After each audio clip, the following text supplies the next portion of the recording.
तो सबसे पहला टर्म जो आता है हमारा, उसका नाम है एआई, आर्टिफिशियल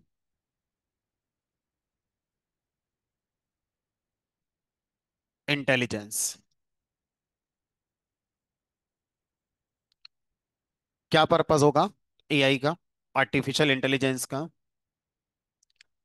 कोई भी ऐसा सिस्टम जो ह्यूमन को मिमिक करे, उस सिस्टम को एआई कहते हैं। एग्जाम्पल के तौर पर, अगर आपसे कहा जाए कि एज ए ह्यूमन हम लोग किसी भी इमेज को देखकर ये बता सकते हैं कि उसमें एक पर्सन है, उसमें एक बॉल है, उसमें एक टेबल है, एक चेयर है। या हम किसी भी पर्सन को देखकर बता सकते हैं कि ये मेल है कि फीमेल है। या किसी भी पर्सन को देखकर हम बता सकते हैं कि उसके फेशियल एक्सप्रेशन हैप्पी वाले साइंस में है या सैड वाले साइंस में है। तो एक ह्यूमन इस चीज को आसानी से कर पाता है। अब यही सारे काम ह्यूमन जो करता है, ये किस तरह से करता है? उसके पास अपना पास्ट का एक्सपीरियंस है।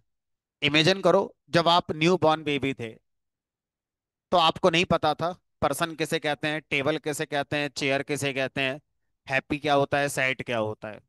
आपको सिखाया गया, आपके फैमिली मेंबर ने, आपके टीचर ने, आपके एनवायरनमेंट ने आपको सिखाया क्या क्या चीजें होती हैं, टेबल किसे कहते हैं, चेयर के। तो आपके पास क्या आ गई, एक नॉलेज आ गई। अब उस नॉलेज का यूज करके जब कोई आपके सामने नई चीज आती है, तो आप उसके बारे में समझा पा रहे हैं कि वो क्या होता है। अब ऐसे ही अगर मैं एक प्रोग्राम बना दूं और उस प्रोग्राम को पहले ही बता दूं कि पर्सन किसे कहते हैं, टेबल किसे कहते हैं, चेयर किसे कहते हैं, या मेल क्या होता है, फीमेल क्या होता है, और जब इसके सामने कोई ऐसा ऑब्जेक्ट आए और फिर ये उसको सही बता पाए, तो इसका मतलब जैसे ह्यूमन के अंदर रीजनिंग आ गई, रीजनिंग करके बता पा रहा है कि कौन सी चीज क्या है, ये प्रोग्राम भी अब रीजनिंग करके बता पाएगा कि सामने जो मेरे रखा है वो क्या है हमारा। तो यही क्या कहलाता है, हमारा इंटेलिजेंस कहलाता है।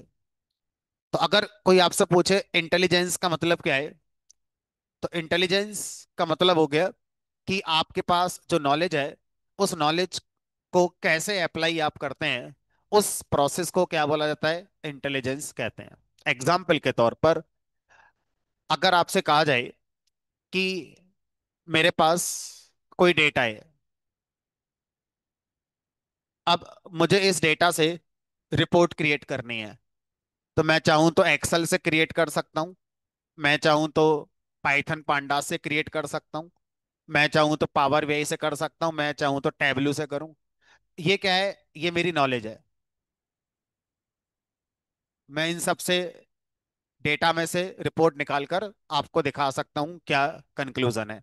अब इंटेलिजेंस क्या है? इंटेलिजेंस है picking the right tool for a particular task.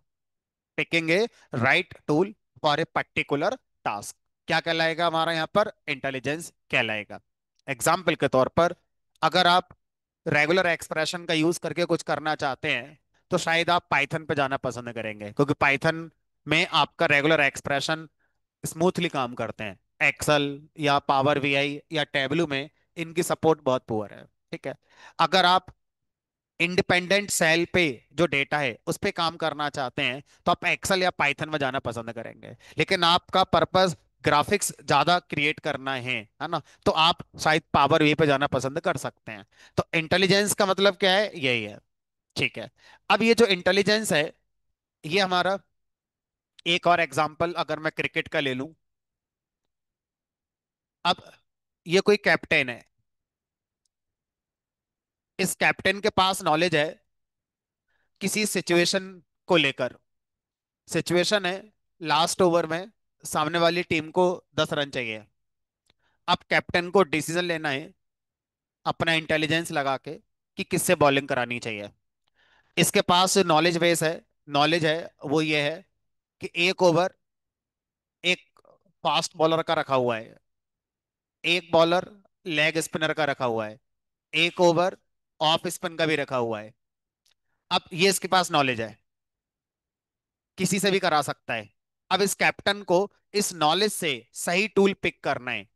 वो सही टूल पिक करना ही इस कैप्टन की क्या कहलाएगी, इंटेलिजेंस कहलाएगी। अब उसके बाद डिसीजन क्या आता है, कुछ भी हो सकता है, अगेंस्ट भी हो सकता है, फेवर में भी हो सकता है। ठीक है। तो अब इंटेलिजेंस को इस कैप्टन की किसी एक मैच पे हम नहीं कंपेयर करेंगे। हम इस कैप्टन को 100 अटेम्प्ट देंगे।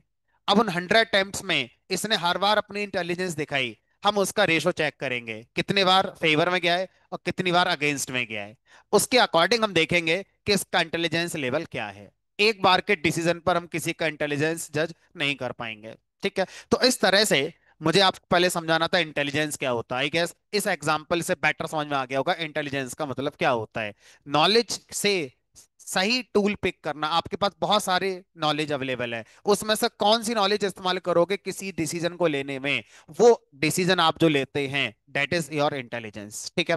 तो अब ये इंटेलिजेंस, ये तो एक कैप्टन के अंदर है, और कैप्टन एक इंसान है, ये एक ह्यूमन है। अब सोचो अगर मैं इस ह्यूमन की जगह पर एक प्रोग्राम रख दूं, अब प्रोग्राम से कहूं करके दिखाओ डिसाइड, तो प्रोग्राम क्या क्या मांगेगा, सामने वाली टीम कितने रन चाहिए, कौन बैटिंग कर रहा है, लेफ्ट हैंडर है राइट हैंडर है, वेदर का सिचुएशन क्या है ना, या क्राउड की क्या सिचुएशन है, एम्पायरिंग कौन कर रहा है। तो सारे इनपुट फैक्टर आप अपने प्रोग्राम को बताओ। फिर उसके बाद इन सारे बॉलर के आंकड़े बताओ, कि एक बॉलर जो फास्ट वाला रह गया है, इसके आंकड़े क्या हैं। एक लेग स्पिन वाला जो बॉल रह गई है, वो कौन सा बॉलर है, उसकी पास्ट की क्या हिस्ट्री है। तो सब कुछ आप किसको बताओगे, प्रोग्राम को बताओगे। फिर ये प्रोग्राम रीजनिंग लगाएगा, जैसे कैप्टन रीजनिंग लगा रहा है डिसीजन लेने में, प्रोग्राम रीजनिंग लगाएगा और डिसीजन ले लेगा, इससे करा दो बॉलिंग। अगर मैं ऐसे प्रोग्राम बना पाता हूं, तो वो प्रोग्राम जो इंटेलिजेंस शो कर रहा है, इस इंटेलिजेंस को हम क्या बोलेंगे, कृत्रिम, यानी कि आर्टिफिशियल इंटेलिजेंस। ये जो इंटेलिजेंस है, ये बेसिकली हमारा नेचर ने किसको दिया, ह्यूमंस के अंदर दे गया है, उसे बोलते हैं नेचुरल इंटेलिजेंस। अब ये इंटेलिजेंस जो आप डिस्कस कर रहे हैं, ये ह्यूमन इंटेलिजेंस है। ठीक। चलो, अब अगर हम इसको डिफाइन करना चाहें तो ऐसे डिफाइन कर सकते हैं, एनी सिस्टम दैट मिमिक्स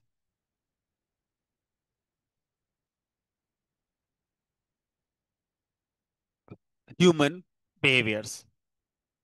कोई भी सिस्टम जो ह्यूमन बिहेवियर को हमारा मिमिक करता है, उसको हम क्या बोलते हैं, एआई सिस्टम कहते हैं।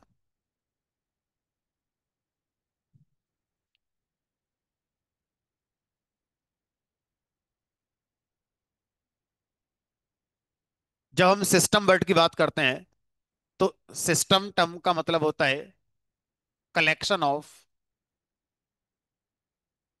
Interconnected components. Interconnected components. इस सिस्टम में मशीन भी आ गई, सॉफ्टवेयर भी आ गया, और बहुत सारी लाइब्रेरीज आ गई, टूल्स आ गए। उन सबको मिलकर एआई सिस्टम बनकर तैयार होता है। ठीक है। तो एआई का मतलब रोबोट नहीं होता। अक्सर आम इंसान के ब्रेन में एआई शब्द का जब नाम आता है, तो उसका ब्रेन एक इमेज क्या बनाएगा, रोबोट की इमेज बनाएगा। तो वो रोबोट एक हार्डवेयर हो गया। अब उस रोबोट के अंदर कोई प्रोग्राम चल रहा होगा, वो प्रोग्राम किसी सॉफ्टवेयर डेवलपर ने बनाया होगा। अब वो रोबोट के अंदर पुर्जे हिल रहे हैं, मूव कर रहे हैं, तो एक मैकेनिकल इंजीनियर को भी हमें वहां पर लेकर आना पड़ेगा। अब उसमें पावर सप्लाई फ्लो हो रही है, तो उसमें एक बंदा हमारा इलेक्ट्रॉनिक्स का भी होना चाहिए। अब ये सारे मिलकर एक सिस्टम बनाते हैं, तब जाके एआई का रोबोट आपको दिखाई देता है। ठीक है। तो एआई के अंदर बहुत सारे फील्ड्स हैं जो यूज होते हैं। उसमें सॉफ्टवेयर इंजीनियरिंग वाला फील्ड हो गया, उसमें मैकेनिकल वाला फील्ड हो गया, उसमें आपका इलेक्ट्रॉनिक्स वाला फील्ड हो गया, है ना। साथ में मैथमेटिशियंस की जरूरत पड़ती है। ठीक है। तो ये सारे लोग मिलकर एक सिस्टम तैयार करते हैं, और उस वो सिस्टम क्या करता है, इंसानों की मिमिक्री करता है। जैसे लोग मिमिक्री करते हैं कॉमेडी में, है ना, उसी तरह से वो सिस्टम मिमिक्री कर रहा है, ऐसे बता रहा है जैसे वो एक इंसान ही है। ठीक है। अब हम इस एआई सिस्टम में सिर्फ वो वाला पार्ट प्रैक्टिस करेंगे जो कोडिंग वाला पार्ट है। बाकी एक अलग अलग टीम होती है, वो मिलकर पूरा एक सिस्टम तैयार हमारा करती हैं। ठीक है, अब जैसे आप बोलो सर मैं एक ड्रोन बनाऊंगा, ड्रोन, वो ड्रोन क्या करेगा, हमारा फ्लाई करेगा और अपना पिज्जा वगैरह डिलीवर करके आएगा, या जो हमारा मिलिट्री वगैरह में है उनको हेल्प करेगा। ठीक है, तो अब ड्रोन चल रहा है, रास्ते में कोई ऑब्जेक्ट आ गया तो, कोई फ्लाइंग ऑब्जेक्ट आ गया तो कैसे मूव करेगा। तो हमने उसके अंदर इंटेलिजेंस डाल दी कि अगर आपके सराउंडिंग्स के 5 मीटर के आसपास कोई ऑब्जेक्ट आता है तो आपको अपना डायरेक्शन चेंज करनी है। अब वो डिसीजन अपने आप लेगा, हमें रिमोट से कंट्रोल करने की जरूरत नहीं है। अगर रिमोट से कंट्रोल करेंगे तो एक इंसान बैठाना पड़ेगा फिर रिमोट लेके, अपने आप करे वो डिसाइड। ठीक है, तो जब वो अपने आप डिसाइड करेगा तो वहां पर आपको ड्रोन के अंदर प्रोग्राम चल रहा है, वो डिसाइड कर रहा है, वो हम बनाएंगे। ड्रोन हम नहीं बनाएंगे, ड्रोन के जो पुर्जे हैं वो उड़ेगा कैसे, पंख कैसे लगेंगे, वो दूसरी टीम आएगी। तो तब जाके एक ड्रोन तैयार हुआ एआई वाला, जो अभी लास्ट टू लास्ट ईयर चंद्रमा पे अपनी लैंडिंग हुई थी, तो उसमें भी एआई सिस्टम का यूज करा गया था। वहां पर यहां से प्रोग्राम फिट करके दिया गया था कि इस पोजीशन पर हमारा लैंड होनी है, बट वो उस पोजीशन पर लैंड नहीं हुआ। उसने वहां खुद डिसाइड करा कि यहाँ पर सरफेस हमारा फ्लैट नहीं है, यहाँ पर गड्ढे बहुत हैं, वो थोड़ा सा दूर इधर उधर हट के अपना डिसाइड हुआ। तो वो जो वहां पर लैंडिंग हुई थी चंद्रमा पे, उसके अंदर जो प्रोग्राम चल रहा है वो प्रोग्राम एआई का प्रोग्राम था। ठीक है, जो डिसाइड कर रहा था कहां पर मुझे अब लैंड एक्सेल में होना है। यहां से तो हमने बता दिया कि भाई लैंड होना है, लेकिन वहां जाके पता चला उस जगह पर गड्ढे हो रहे हैं। ठीक है, तो इस तरह से वो जो पूरा सिस्टम बनाया गया था उसमें एक हिस्सा एआई के प्रोग्रामर का था। अब बाकी जिसने वो पूरा डिजाइन तैयार करा, उसमें फिजिक्स लगी, उसमें मैथमेटिक्स के कॉन्सेप्ट लगे, उसमें मैकेनिकल का इलेक्ट्रॉनिक का फील्ड आया, पूरी टीम रही होगी तब जाके सिस्टम तैयार होता है। चलो, अब बात आती है कि इसको इम्प्लीमेंट कैसे करते हैं। इम्प्लीमेंटेशन कैसे आता है इसका, तो इसके कई इम्प्लीमेंटेशन है। पहला है रूल बेस्ड। रूल बेस्ड का मतलब होता है कि अगर आपसे कहा जाए कि बताओ कोई पर्सन वोट इंडिया में कर सकता है कि नहीं, तो उसके लिए क्या रूल होगा। अब सोचो, इसके लिए मैं एआई का प्रोग्राम बनाऊंगा, तो उस प्रोग्राम में आप क्या करोगे, if your age greater than equal to 18 you can vote, else you can not vote. किसी भी स्टूडेंट के कुछ मार्क्स आए, अब मुझे एक ऐसा सिस्टम बनाना है जो ये बताए कि पास हो गया कि फेल हो गया, फर्स्ट डिवीजन से हुआ, सेकंड डिवीजन से हुआ। तो सर इफ एल्स लगा के अपना बना दो। तो जो सबसे बेसिक लेवल पर एआई का कॉन्सेप्ट आता है वो रूल बेस्ड होता है, जिसमें आप क्या कर रहे होते हैं, जिसमें आप इफ एल्स का यूज कर रहे होते हैं। तो सर ये तो हम पढ़ के आए हैं, हमने कहा आज तक जितनी प्रोग्रामिंग है, अगर हम उसको एआई के साथ रिलेट करें तो हर वो प्रोग्राम जिसमें आपने इफ एल्स लगा दिया वो भी एक झलक देता है एआई की। शुरुआत आपकी वहीं से हमारी हुई थी। दूसरा हमारा क्या होता है, दूसरा होता है हमारा पैटर्न बेस्ड। पैटर्न बेस्ड का मतलब ये होता है कि आप अपने प्रोग्राम में इफ एल्स नहीं लगाओगे, आप अपने प्रोग्राम में इफ एल्स नहीं लगाओगे, आप अपने प्रोग्राम में पहले से नॉलेज पास करोगे। उस नॉलेज के अंदर से रीजनिंग लगा के पैटर्न निकाला जाएगा, फिर उस पैटर्न के बेस पर डिसाइड करा जाएगा कि क्या हो रहा है हमारा। एग्जाम्पल के तौर पर अगर मैं एक छोटा सा एग्जाम्पल लूं इनको समझाने के लिए, तो रूल बेस्ड और पैटर्न बेस्ड। रूल बेस्ड में मैंने कहा बताओ नंबर इवन है क्या ऑड है,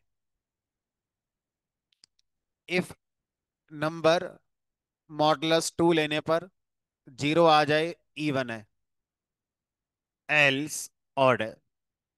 पैटर्न बेस्ड में क्या होगा, पैटर्न बेस्ड में आपको इफ एल्स रूल नहीं लगाने हैं। आप क्या करो, अपनी नॉलेज तैयार करो,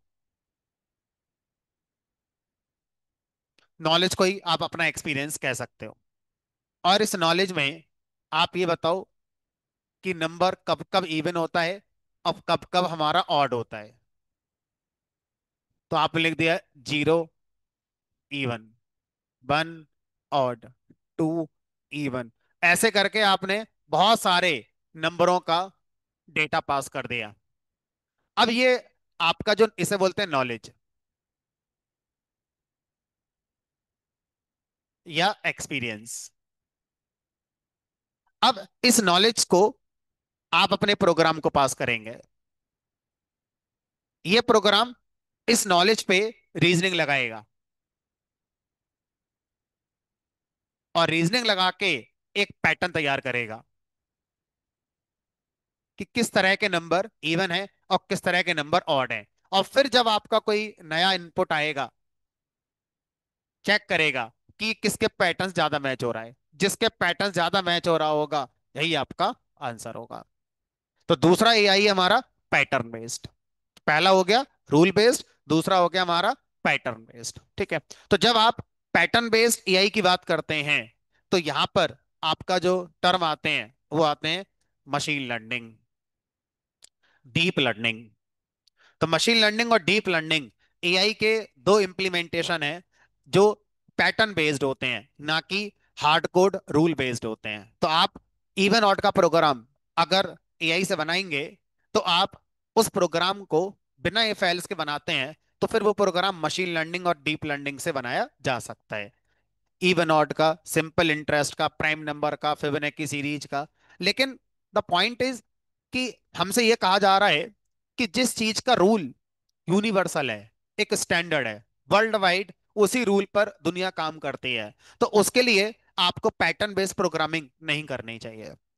लेकिन जिस चीज के लिए एक यूनिवर्सल रूल निकालना बहुत मुश्किल है, जिसके लिए स्टैंडर्ड सेट करना मुश्किल है, ऐसे काम के लिए पैटर्न बेस्ड प्रोग्रामिंग करनी चाहिए। एग्जाम्पल के तौर पर, अगर मैं आपसे कहूं कि भाई मुझे इस बात का एआई प्रोग्राम बनाना है जो इमेज देखकर यह बताएगा कि इमेज में जो फेस आ रहा है वो मेल का है कि फीमेल का है, तो अब इसका इफ कैसे लगाओगे?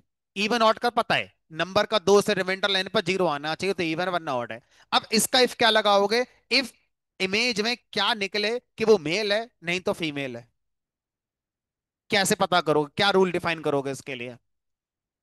अब गिवन सिनेरियोस क्या क्या, जरा समझना ध्यान से। आप क्या करना शुरू करोगे, थोड़ा सोचोगे अगर, तो आप इमेज के पिक्सल्स पे काम करना शुरू और तो कुछ है ही नहीं वहां पे, इमेज में जो भी है पिक्सल्स सारे के सारे। तो आप पिक्सल की वैल्यू में कुछ इफ एल्स लगाना शुरू करोगे। अब सोचो, इमेज मेल की है, मेल किस एज ग्रुप का है? सर किसी का भी हो सकता है। 0 से 5 साल का है तो उसके पिक्सल के कॉम्बिनेशन अलग बनेंगे, अडल्ट में है तो अलग बनेंगे, ओल्ड एज का तो अलग बनेंगे, फीमेल का है तो अलग बनेंगे, कोई मेकअप करके आया है तो अलग बनेंगे, बिना मेकअप के तो अलग बनेंगे। कितने इफेल्ट्स लिखोगे और वो कितने सही होंगे? सर कुछ नहीं कह सकते, कितने लिखोगे कितने सही होंगे। पता चला किसी का पिक्चर आया जूम करके, किसी का पिक्चर आया नॉर्मल, तो सर इस बात का इफेल्ट्स डिफाइन किया ही नहीं जा पाएगा कि आप इफेल्ट्स लगा के ये पता लें कि इमेज के पिक्सल का अगर ये वैल्यू है, इससे बड़ी और इससे छोटी तो मेल है, इससे बड़ी छोटी तो फीमेल है, इम्पॉसिबल है। तो इस काम को करने के लिए फिर किसका इस्तेमाल करना होगा?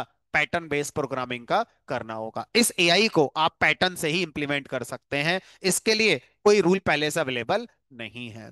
तो आपको simple interest, even odd, if else के थ्रू ही करना चाहिए। पैटर्न बेस्ड प्रोग्रामिंग किस किस के लिए करनी चाहिए? जिसका कोई स्टैंडर्ड रूल नहीं है।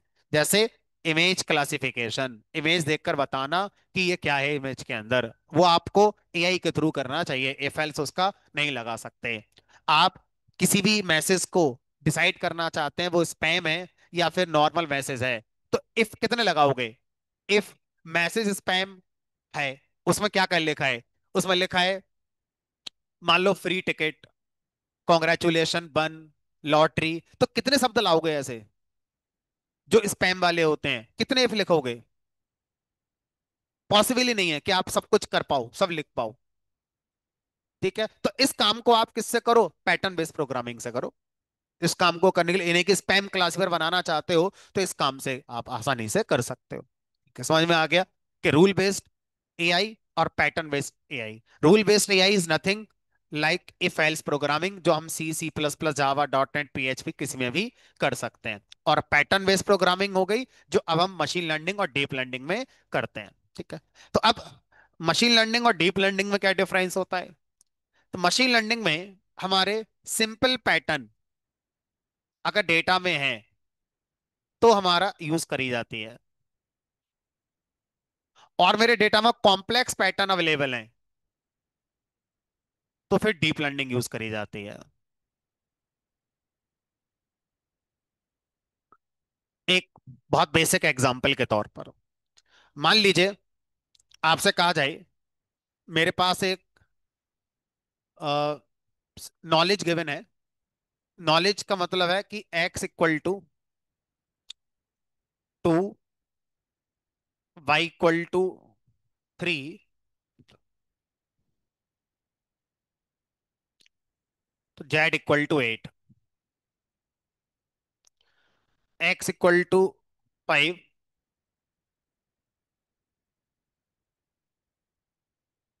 z equal to 16। अब इसमें अगर मैं आपसे कहूं जेड को टारगेट मानते हुए जेड का एक्स और वाई के साथ कोई पैटर्न या कोई रिलेशन डिफाइन करो, लगाओ थोड़ा दिमाग, 2 मिनट। इन दोनों में ऐसा क्या पैटर्न है जिससे जेड हम कंप्यूट कर सकते हैं? तो मैं अगर इसको एक पैटर्न या एक रिलेशन में लिखना चाहूं तो जेड इक्वल टू क्या क्या लिख सकते हैं?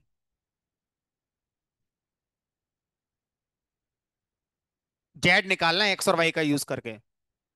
तो एक्स और वाई में क्या रिलेशन है कि वो हमारा जेड बनाकर दे रहा है?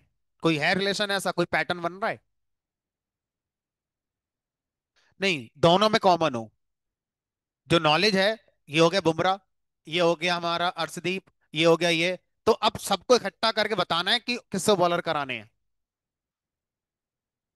सारी नॉलेज को इकट्ठा करके एक पैटर्न बनाना है। तो पैटर्न जो बनेगा वो एक सिंपल एग्जाम्पल से नहीं बनेगा, जितनी नॉलेज है सबको इकट्ठा करना है।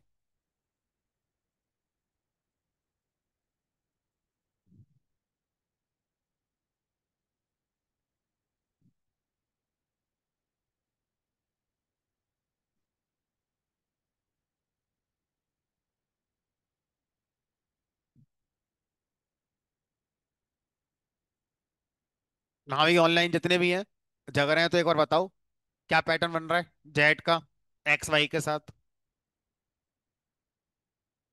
हाँ।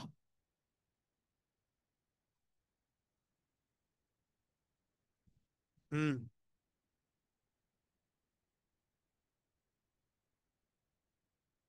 चलो, तो इनका अपना एक नजरिया है, आपका एक अपना नजरिया हो सकता है। अब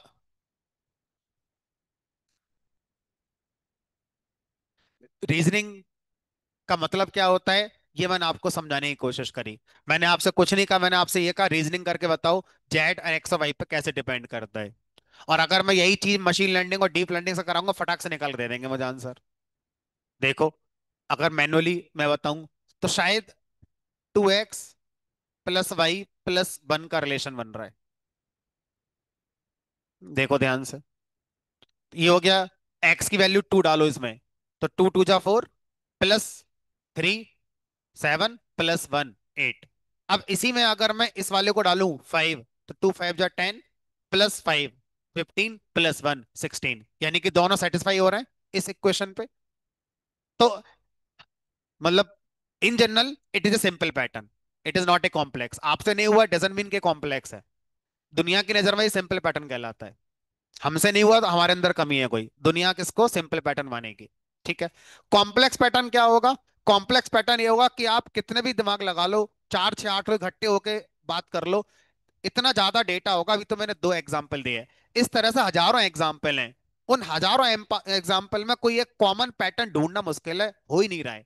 ऐसे काम अगर कर रहे हो तो ऐसे पैटर्न को कॉम्प्लेक्स पैटर्न कहते हैं। इसके लिए क्या यूज करनी चाहिए? डीप लर्निंग यूज करनी चाहिए। स्पेशली इमेजेस के फील्ड में यही यूज होता है। तो इमेजेस के बीच में पैटर्न निकालना कि मेल है कि फीमेल है, कि हंस रहा है कि रो रहा है, इसकी एज क्या हो सकती है, चेहरा देख के बताना है, तो ये पैटर्न मैच करना ये बहुत कॉम्प्लेक्स होता है। और इसके लिए आपको क्या यूज करनी चाहिए? डीप लर्निंग यूज करनी चाहिए। ठीक है। अब इस पूरी कहानी को मैं कंक्लूड करता हूं।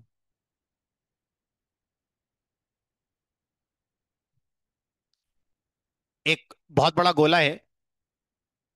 इस बहुत बड़े गोले को एआई कहते हैं। इस बहुत बड़े गोले के अंदर एक छोटा गोला है,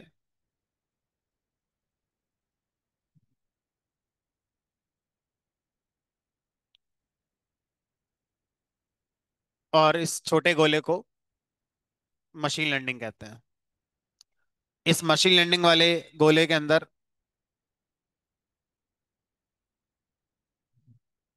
एक और है, इसको डीप लर्निंग कहते हैं। इस डीप लर्निंग वाले गोले के अंदर एक और है, इसको जनरेटिव एआई कहते हैं। ठीक है। तो इस तरह से AI is the umbrella term जो ऐसे सिस्टम के लिए यूज करते हैं जो ह्यूमन बिहेवियर को मिमिक करता है। अब इसका इम्प्लीमेंटेशन इफेल से भी हो सकता है। इसका इम्प्लीमेंटेशन कॉम्प्लेक्स पैटर्न निकालकर डीएल से करा सकते हो, सिंपल पैटर्न निकालकर एमएल से करा सकते हो, या और एक स्टेप आगे जाके आप साथ में डेटा के डिस्ट्रीब्यूशन को भी साथ में लेके चल सकते हो। तो जैन एआई में पैटर्न निकाले जाते हैं प्लस डेटा के डिस्ट्रीब्यूशन को भी निकाला जाता है। एमएल और डीएल में सिर्फ पैटर्न निकाले जाते हैं, जैन एआई में पैटर्न प्लस डेटा डिस्ट्रीब्यूशन निकाला जाता है। तो लंबी कहानी है। तो अब इस डायग्राम के according machine learning is a subset of AI, deep learning is a subset of machine learning, generative AI is a subset of deep learning. अगर आपका ऑब्जेक्टिव जनरेटिव एआई पढ़ना है तो पहले, यानी आप एआई सिस्टम में तो आ गए, आप पढ़ एआई रहे हो, ठीक है, लेकिन सबसे पहला स्टेप होगा मशीन लर्निंग पढ़ना। तो दूसरा स्टेप होगा डीप लर्निंग पढ़ना। उसके बाद फिर आप जनरेटिव एआई पढ़ सकते हैं। डायरेक्ट कोई तरीका नहीं, जिसने डायरेक्ट लगाया शॉर्टकट वो वापस आ गया, वो आगे जा ही नहीं पाया। ठीक है, तो पहले मशीन लर्निंग, फिर डीप लर्निंग, उसके बाद आपका जनरेटिव एआई। ठीक। चलो, तो अब यहां पर एआई का मतलब ये है, any system that mimics human behaviour. Machine learning का मतलब हो गया पैटर्न बेस्ड, डीप लर्निंग हो गया पैटर्न बेस्ड। तो मशीन लर्निंग के अंदर सिंपल पैटर्न,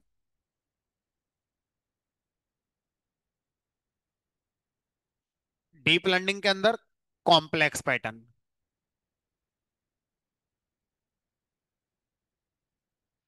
जनरेटिव एआई के अंदर कॉम्प्लेक्स पैटर्न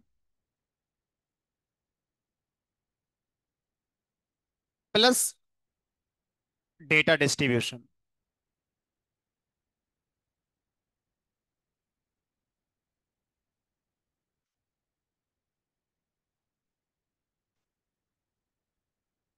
ठीक है। अब इस गोले के साथ एक गोला मैं और बना रहा हूं।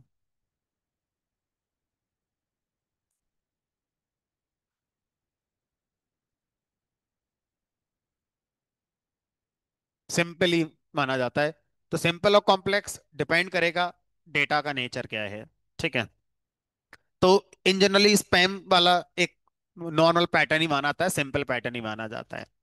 चैटबॉट कॉम्प्लेक्स पैटर्न में आता है, इमेज से रिलेटेड जो भी टास्क है वो कॉम्प्लेक्स पैटर्न में आपका आता है।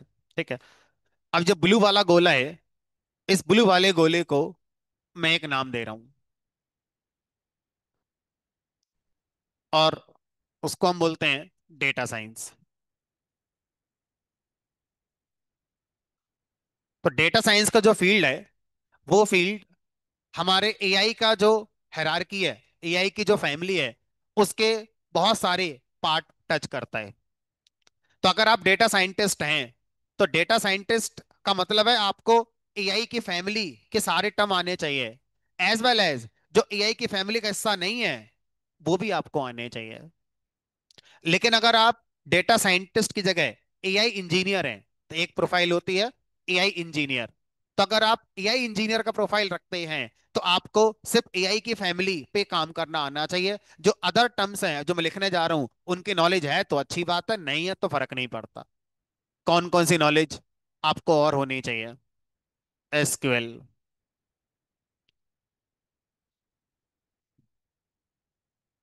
एक्सेल,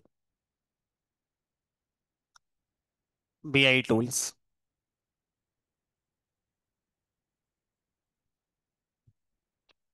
डेटा साइंस का मतलब है ये सारी चीजें। और कोडिंग तो दोनों में कॉमन है, पाइथन कोडिंग तो आनी ही चाहिए। तो एज ए डेटा साइंटिस्ट आपको एसक्यूएल आनी चाहिए, एक्सेल आना चाहिए, बीआई टूल्स। बीआई टूल्स का मतलब हो गया कि आपको यहां पर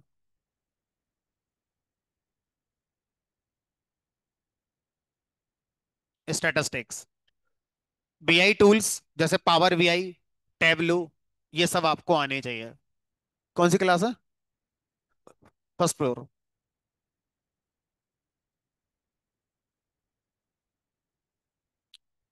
तो अब ये बताओ, किसी कंपनी ने जॉब निकाली डेटा साइंटिस्ट की,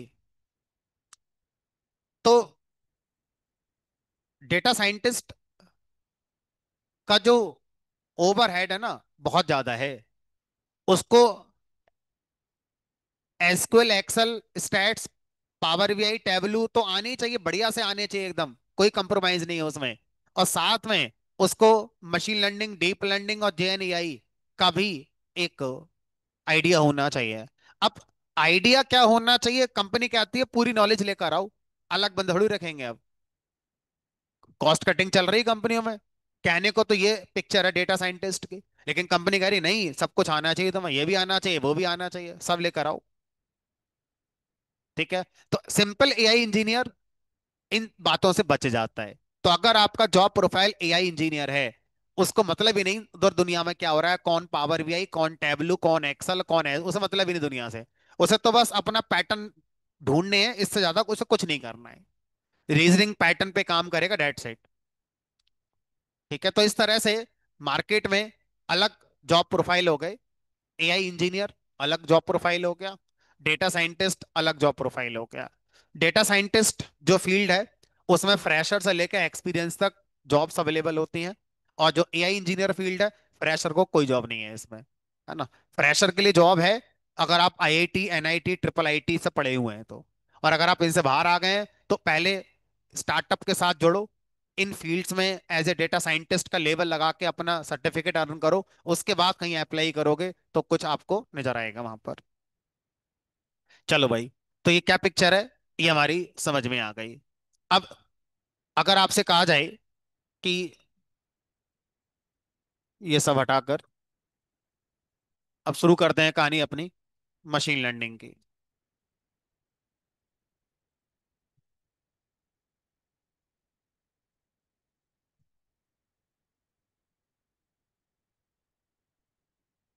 तो काफी कुछ आइडिया आपको मिल गया होगा। तो मशीन लर्निंग एक टेक्निक है या सबसेट है एआई का, जो हमारे लिए एग्जिस्टिंग नॉलेज में से पैटर्न निकालकर डिसीजन मेकिंग में हेल्प करने के लिए यूज होती है।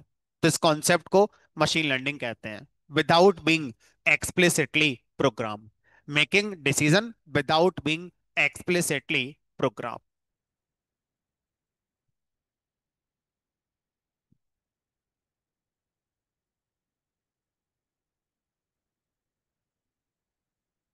It is a subset of AI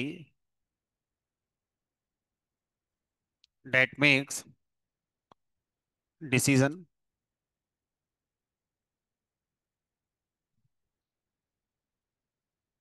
without being explicitly programmed. So it is subset of AI that makes decision without being explicitly programmed. It means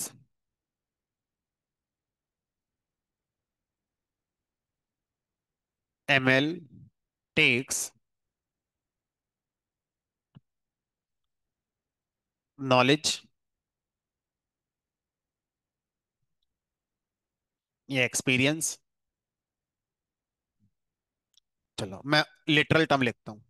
data. ML takes knowledge, knowledge को data कह रहे हैं, as input and find patterns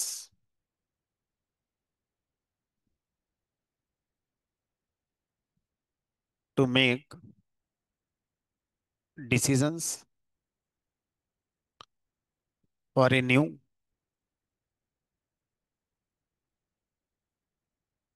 data point. तो ML data को as input लेता है और उसमें से पैटर्न निकालता है। पैटर्न निकालने के बाद फिर डिसीजन मेकिंग होती है एक नए डेटा पॉइंट के बारे में। इवन ऑड, नया डेटा इवन है क्या ऑड है, नया मैसेज स्पैम है कि नहीं है, ठीक है, आपको खाना पसंद आया कि नहीं आया, तो वो नए डेटा पॉइंट पर फिर आपको बताता है। चलो, अब बात आती है इसको कोडिंग में कैसे इंप्लीमेंट किया जाएगा, है ना।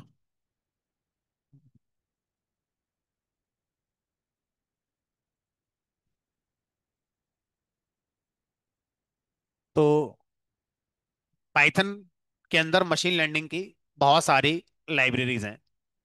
पाइथन प्रोवाइड्स मल्टीपल लाइब्रेरीज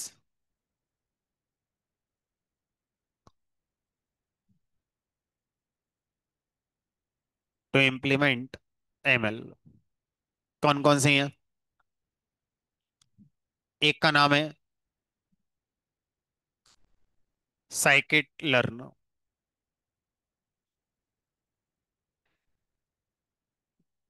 वो एमएल की लाइब्रेरी नहीं, बेसिक चीजें उसके अंदर मिल जाएंगी। दूसरा है ऑरेंज। तीसरा है एमएल पाई।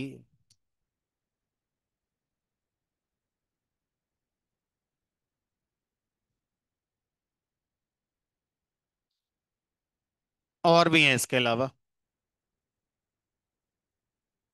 तो these are the some commonly used ML libraries, जिसमें से जो ज्यादा फेमस है वो साइकिट लर्न है। हम अपने सिलेबस में, मतलब हमारा जो सिलेबस है वो इसी पर है, ठीक है, बाई गूगल इन 2011। तो साइकिट लर्न लाइब्रेरी गूगल ने बनाई है, 2008 में बना ली थी, अपने लिए टेस्ट करी, अपने कुछ प्रोजेक्ट्स बनाए इन्होंने, और जब सब कुछ ठीक रहा तो इन्होंने फिर पब्लिकली ओपन सोर्स करके रिलीज कर दी। ठीक है।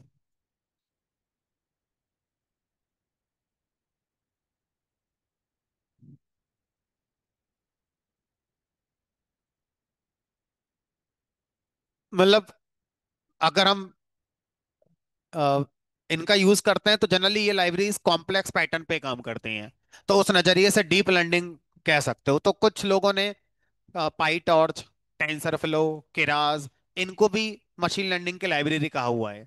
बट जब आप पढ़ोगे, अगर आपका कोर्स होगा तो आप पाओगे कि सर इनको डीप लर्निंग की लाइब्रेरीज कहना ज्यादा सही है, क्योंकि वो सिंपल पैटर्न के लिए ठीक है, बहुत अच्छा रिजल्ट देती भी नहीं है। जब कॉम्प्लेक्स पैटर्न आता है तो अच्छा रिजल्ट देते हैं। ठीक है। तो ऐसा क्यों होता है तो जब पढ़ेंगे तब आगे बढ़ेंगे, बट उसके लिए एक टर्म बस अभी बोल देता हूँ, उसको बोलते हैं न्यूरल नेटवर्क्स। तो जो कॉम्प्लेक्स पैटर्न है उनको निकालने के लिए न्यूरल नेटवर्क्स का यूज होता है, और सिंपल पैटर्न निकालने के लिए कुछ हमारे पास ट्रेडिशनल एल्गोरिथम्स हैं जो काफी पुरानी हैं और अपना ठीक ठाक काम कर लेते हैं, तो उन एल्गोरिथम्स का यूज करके एमएल में पैटर्न को निकाला जा सकता है बड़ी आसानी से। ठीक है। तो अब अगर हम इसका एक टर्मिनोलॉजी की बात करें तो क्या क्या टर्मिनोलॉजी होगी उसको देखते हैं।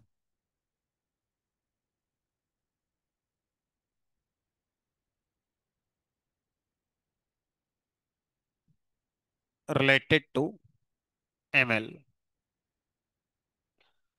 तो बताओ, सबसे पहले आपके पास मशीन लर्निंग का प्रोग्राम बनाने के लिए क्या होना चाहिए? कंप्यूटर तो है, प्रोग्रामिंग लैंग्वेज पता है पाइथन है, उसके आगे बताओ अब क्या होना चाहिए स्पेसिफिक टू मशीन लर्निंग। पहली टर्म आपको क्या चाहिए? सॉफ्टवेयर है, एनाकोंडा है, पाइथन है, वो सब है। एमएल से स्पेसिफिक टर्म बताओ जो। सबसे पहले डेटा चाहिए। Pandas, NumPy, laptop, computer, Anaconda, VS code, इसका एमएल से क्या मतलब? ये तो हर जगह यूज हो सकता है बिना एमएल के भी, लेकिन जहां पर एमएल शुरू होगी, सबसे पहली आपकी रिक्वायरमेंट प्रीरिक्वेस्ट क्या होगी हमारी? डेटा होना चाहिए, क्योंकि पैटर्न कहां से निकलेगा? डेटा से निकलेगा। बताओ पहले। अब बोल मेरे पास डेटा ही नहीं है, तो मशीन लर्निंग खत्म। फेल्स लगाओ बैठ के अपना। ठीक है, तो सबसे पहले आपका क्या होता है? हमारा सबसे पहला टर्म आता है इसमें डेटा सेट। तो डेटा के या डेटा सेट एक ही बात है।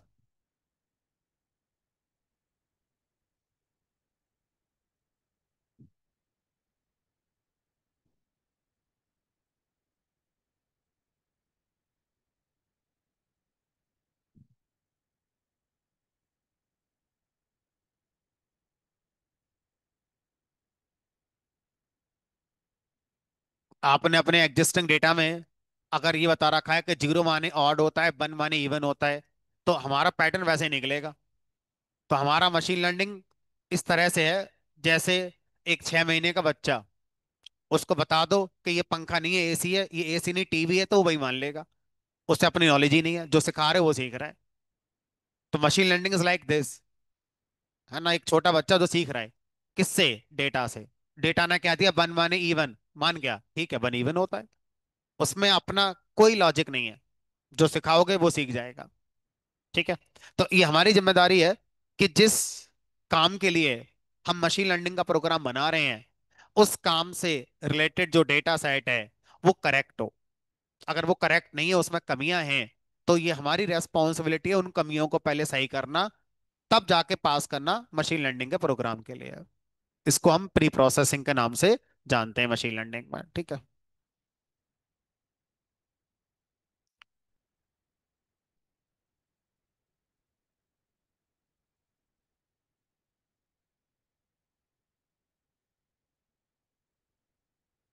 डोमेन नॉलेज होनी चाहिए, अदरवाइज स्टैटिस्टिक्स की पकड़ होनी चाहिए। स्टैट्स का कॉन्सेप्ट यूज करके आप डेटा को अंडरस्टैंड करते हैं कि डेटा में क्या चल रहा है। ज्यादातर मामलों में आपको नहीं पता होगा डेटा क्या है, आपको स्टैट्स के कॉन्सेप्ट अच्छे से आने चाहिए।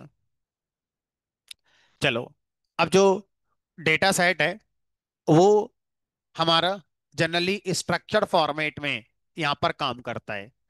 आप टेक्स्ट डेटा, आप इमेजेस डेटा पे भी काम कर सकते हैं, ऑडियो डेटा पे भी काम कर सकते हैं। ठीक है, लेकिन जो भी डेटा आप लाएंगे वो डेटा स्ट्रक्चर्ड फॉर्मेट में कन्वर्ट होना चाहिए। ठीक है।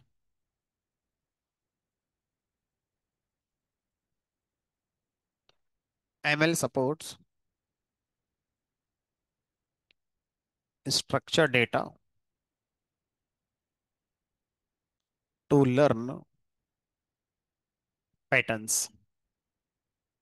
स्ट्रक्चर डेटा, रो कॉलम वाला data, Excel file, CSV file, JSON file, सबसे बढ़िया सोर्स है। टेक्स्ट, इमेजेस,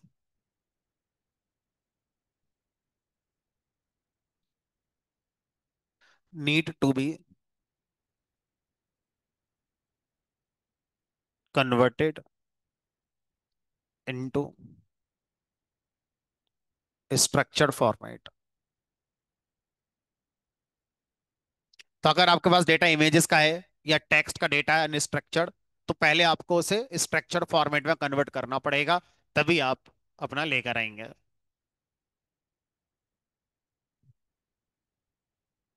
अब जो डेटा सेट है, मान लो आप इवन ऑड का लेकर आए, और अब आप एक नया नंबर लेकर आओ, पूछ रहे हो कि प्राइम नंबर है कि नहीं बताओ। अरे, जब नॉलेज आपके पास थी प्राइम की जगह पर इवन ऑड की, अब जो नया नंबर आएगा वो उसके बारे में इवन ऑड ही बता सकता है। मतलब आपने एक मशीन लर्निंग का प्रोग्राम बनाया जो इस डेटा पे हमारा ट्रेन हुआ था कि फेस देखकर मेल फीमेल बताएंगे। अब आप उस प्रोग्राम से ये कह रहे हो कि फेस देखकर ये बताओ कि ये हंस रहा है कि रो रहा है, या इसकी एज क्या होगी। वो थोड़ी बताएगा, वो बस ये बताएगा कि ये मेल है कि फीमेल है। समझ में आ रही है कहानी? अगर आपने, ये आपको अजीब लगेगा लेकिन ये सच्चाई है, हमें पहले पता बिल्कुल वो नहीं चाहिए। मैंने जो अपना डेटा तैयार करा, वो मेल फीमेल का करा, बहुत सारी मेल इमेजेस, बहुत सारी फीमेल इमेजेस दिखाई। एक इमेजिनेशन में देता हूं ताकि ब्रेन के अंदर तक बात चली जाए।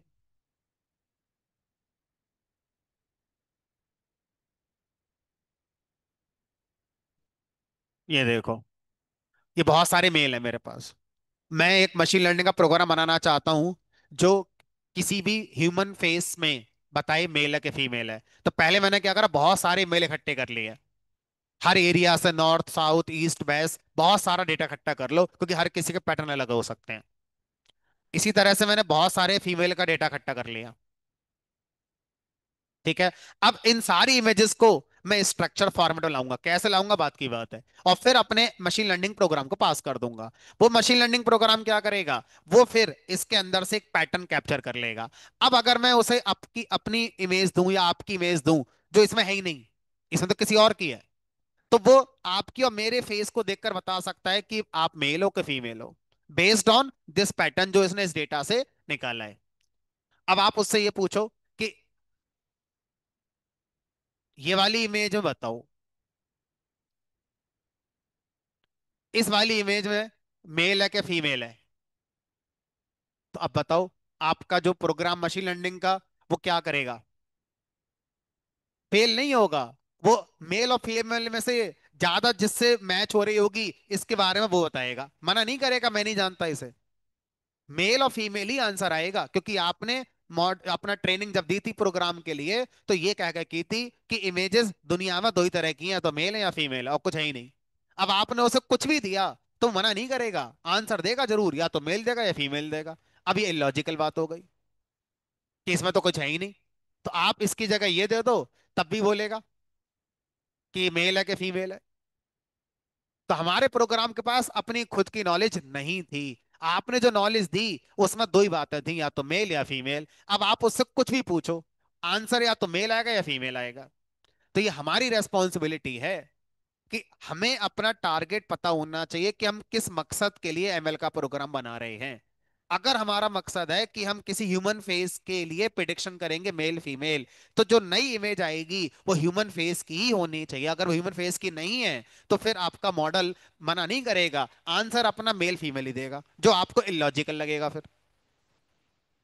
समझ में आ रही कहानी क्या मैं कहना चाह रहा हूं? तो डेटा सेट आप कौन सा यूज कर रहे हो, ये आपको डिसाइड करना है अपने ऑब्जेक्टिव को लेकर कि मैं किस पर्पस के लिए ये बना रहा हूं। ठीक है।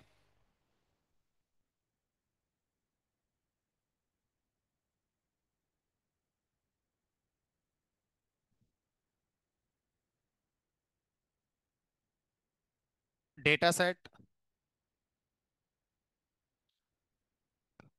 मस्ट बिलोंग्स टू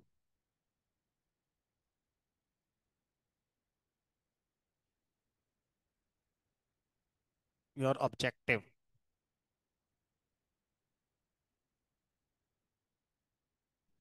एरर आएगी, चलेगा ही नहीं। तो मशीन लर्निंग प्रोग्राम में पैटर्न निकालने का कुछ रूल्स हैं।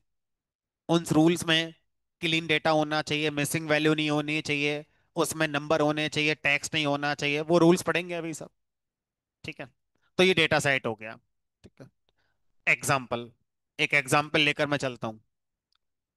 मान लीजिए किसी कंपनी में कोई एम्प्लॉय काम करते हैं और वहां पर उनका जो एक्सपीरियंस है,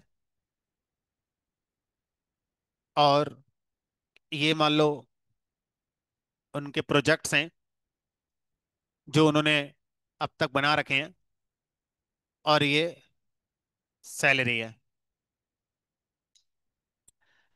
ठीक है। तो अब किसी का एक्सपीरियंस 1 साल है और उसने अभी तक किसी प्रोजेक्ट पे काम नहीं करा है, तो उसकी सैलरी 10,000 है। किसी का एक्सपीरियंस 2 साल है, उसने एक प्रोजेक्ट पे काम कर लिया, उसकी सैलरी 12,000 है। किसी का एक्सपीरियंस 3 साल है, उसने भी एक प्रोजेक्ट पे काम करा है, उसकी सैलरी 14,000 है। किसी का एक्सपीरियंस 4 साल है, उसने 5 प्रोजेक्ट पे काम करा हुआ, उसकी सैलरी 20,000 है। अब किसी का एक्सपीरियंस 5 साल है, उसने दो ही प्रोजेक्ट पे काम करा है, उसकी सैलरी 15,000 है। किसी का एक्सपीरियंस 6 साल है, उसने 4 प्रोजेक्ट पे काम करा है, बताओ उसकी सैलरी क्या होगी?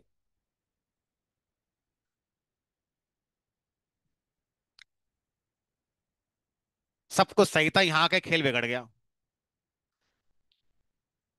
अगर मैं यहाँ पे हटा दूं तो आप अपने कॉमन सेंस से कुछ आंसर दे ही दोगे। अब दिक्कत हो रही है देने में। क्या इस बात का कोई इफेल्स लगा सकते हो? ये तो पैटर्न ही पता चलेगा। पैटर्न अच्छा कब निकलता है? जब डेटा और ज्यादा हो। अभी आपके पास 5-6 एम्प्लॉय का डेटा है, सब 500-600 का दे दो, अच्छा पैटर्न निकलेगा। समझ रहे हो क्या मैं इशारा कर रहा हूँ? डेटा सेट जितना ज्यादा होगा उतना पैटर्न अच्छा निकलेगा, डेटा सेट जितना कम होगा पैटर्न की कॉन्फिडेंस में आप थोड़ा लैग कर रहे होंगे। ठीक है, चलो। तो data is like a fuel in machine learning. Data is a fuel, like a fuel नहीं, इज ए फ्यूल। डेटा ही फ्यूल है, डेटा ही मशीन लर्निंग चलाता है, डेटा नहीं मशीन लर्निंग नहीं। ठीक है। डेटा साइंटिस्ट निकालते हैं कह लो अभी के लिए। आएंगे अभी, उस पर आएंगे, है ना? तो अब यहां पर मुझे इसका आंसर चाहिए। तो this is your data set या knowledge, and this is your objective.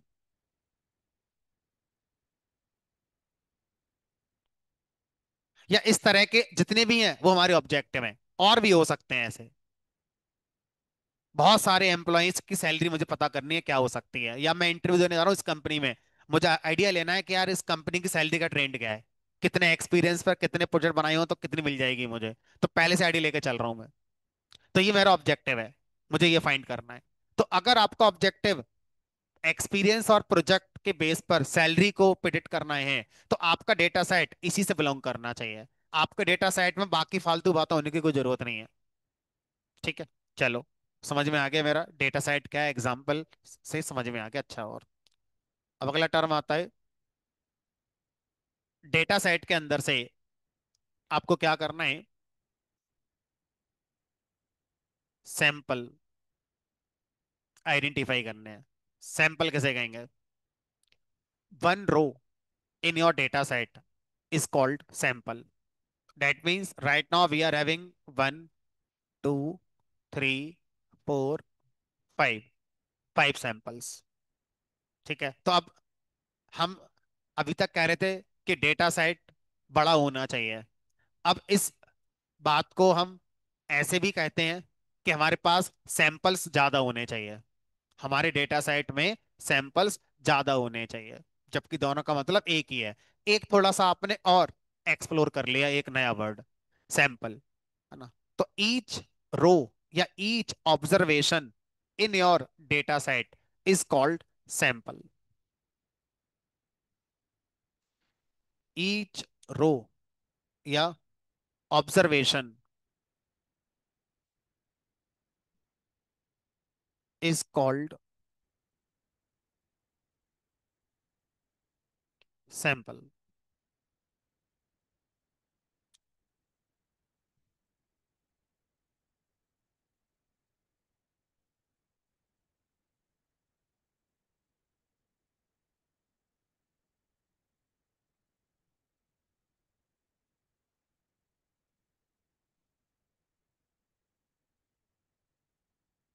It is represented by बंडी एरे। एक सैंपल एक बंडी एरे, चाहे लिस्ट मान लो, तो ये एक लिस्ट होगा, ये एक लिस्ट होगा, इस तरह से ये एक लिस्ट होगा, ये एक लिस्ट होगा, और ये एक लिस्ट होगा। और इन सारे सैंपल को उठाकर भी एक और लिस्ट में रख देंगे, तो ये हो गई 2D लिस्ट या मैट्रिक्स या 2D एरे। तो all samples are stored in a 2D array and each sample is stored in 1D array.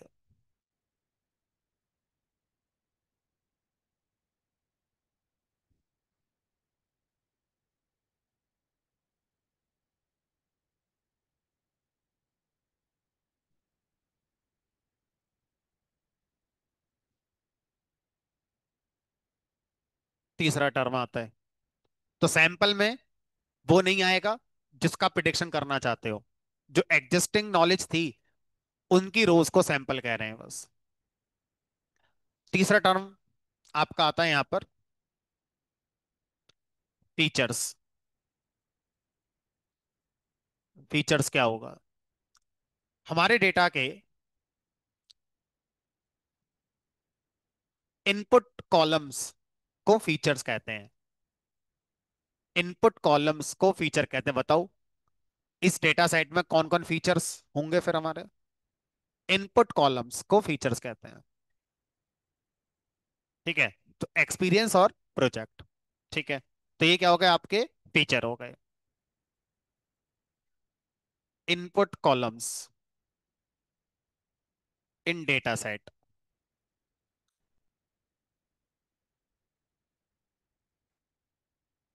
और called features, also known as independent variables. इनको इंडिपेंडेंट वेरिएबल्स भी कहा जाता है।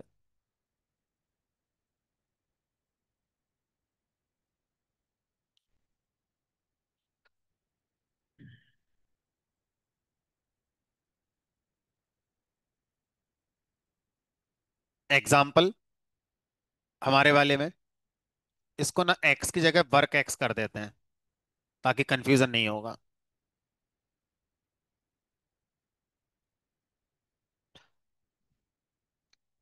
वर्क एक्सपीरियंस और प्रोजेक्ट्स क्या हो गए हमारे? ये फीचर्स हो गए। अब मैं इनको इंडिपेंडेंट वेरिएबल्स क्यों कहता हूं, ये अभी अगले वाले में समझ में आएगा। क्योंकि मैं समझाऊंगा तो समझ में फिर भी नहीं आएगा, बट अगला वाला समझाते ही अपने आप समझ में आ जाएगा। अच्छा, इसलिए इंडिपेंडेंट वेरिएबल कहते हैं। मशीन लर्निंग में हमारे डेटा सेट में वेरिएबल शब्द किसी कॉलम को रिप्रेजेंट करता है। वेरिएबल का मतलब पाइथन वाला ABCD XYZ वेरिएबल, वो तो है ही। लेकिन जब डेटा सेट के कॉन्टेक्स्ट में वेरिएबल शब्द बोलते हैं, किसी एक कॉलम को वेरिएबल कह रहे हैं। This is my variable. Work experience, project दूसरा वेरिएबल हो गया। या एट्रीब्यूट्स, एट्रीब्यूट्स भी कहते हैं, ये मेरे एट्रीब्यूट्स हैं। ठीक है।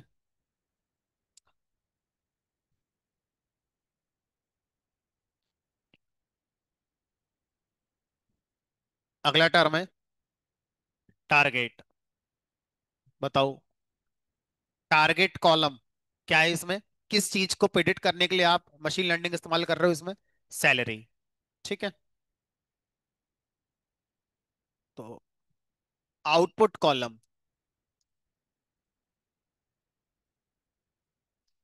Output column in your data set is called target.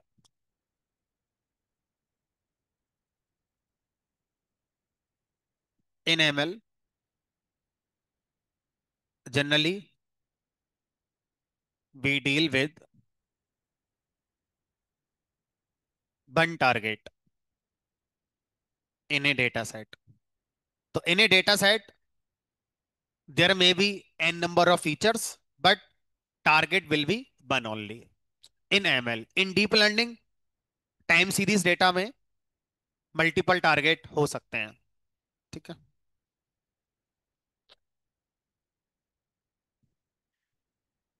अब मैं जो लिख रहा हूं ये आपको समझ में आएगा, और पुराना वाला टर्म इंडिपेंडेंट वेरिएबल भी समझ में अपने आप आ जाएगा।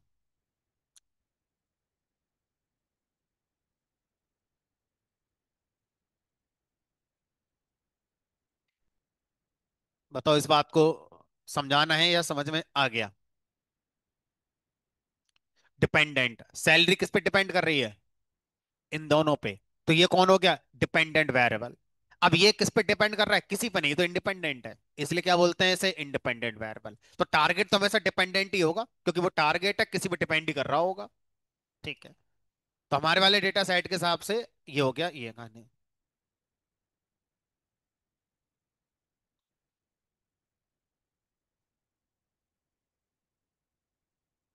एक ही होगा, अभी के लिए एक मान के चलो, एक ही होगा। राउट कोर्स, हमारा पूरा कोर्स एक टारगेट पर ही बना हुआ है। हाँ हो सकते हैं। डीप लर्निंग वगैरह जनरेटिव एआई में मल्टीपल टारगेट पॉसिबल है। तो एलएलएम्स जो होते हैं वो मल्टीपल टारगेट पे काम करते हैं। अब पांचवा टर्म हमारा क्या आता है? पांचवा टर्म आता है हमारा लार्ज लैंग्वेज मॉडल। आएगा वो टर्म भी अभी, अभी बस सीखते रहो। अगला टर्म है एल्गोरिथम।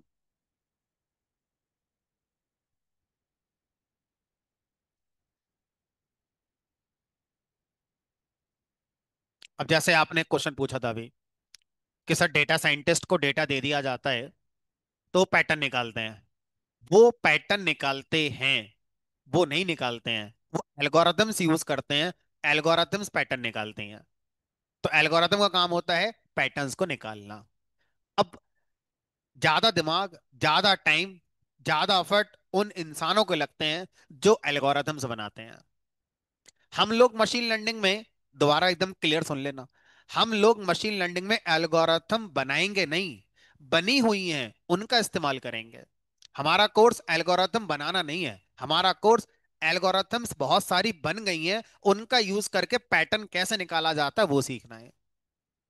ठीक है। एल्गोरिथम बनाना एक रिसर्च वर्क का फील्ड होता है ना, वो डेवलपमेंट का फील्ड नहीं होता है, वो रिसर्च वर्क का फील्ड होता है ना, जिसमें 2 महीने 3 महीने का कोई टाइम लिमिट नहीं होता है, 2 2 साल 3 3 साल लग जाते हैं एक एल्गोरिथम को बनाने में, उसको टेस्ट करने में।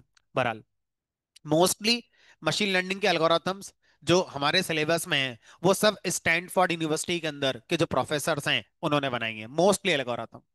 स्टैनफोर्ड यूनिवर्सिटी यूएस के अंदर है। मोस्टली एल्गोरिथम हमारे सिलेबस में सब वहां की बनी हुई हैं, वहां के जो प्रोफेसर हैं उनकी बनी हुई हैं। इवन उनमें से एक प्रोफेसर हैं, उनका नाम है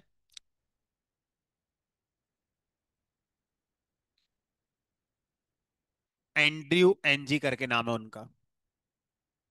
ये हेड है उस यूनिवर्सिटी के, मतलब इस आईटी डिपार्टमेंट के हेड है। इनके अंडर में कई एल्गोरिथम्स बनाई गई हैं मशीन लर्निंग के। इवन दुनिया को मशीन लर्निंग पढ़ाना इन्होंने सिखाया था पहले। जिसने मशीन लर्निंग पढ़ी है आज से 10 साल पहले, उन्होंने इन्हीं के यूट्यूब चैनल से पढ़ी है। सबको इन्हीं से आती है, इंक्लूडिंग मी, है ना। तो जो भी मशीन लर्निंग की दुनिया की शुरुआत हुई थी, चाहे वो किसी भी देश में हुई थी, उसके लिए सबसे पहले जो टीचर थे वो यही थे, एंड्रयू एनजी, जो स्टैनफोर्ड यूनिवर्सिटी के प्रोफेसर हैं। बहरहाल हम इतना नहीं सोच रहे, इतने में उलझोगे तो आप अपने रास्ते से भटक जाओगे जो रास्ता है आपका। ठीक है। तो अब it is used to learn या आइडेंटिफाई पैटर्न्स।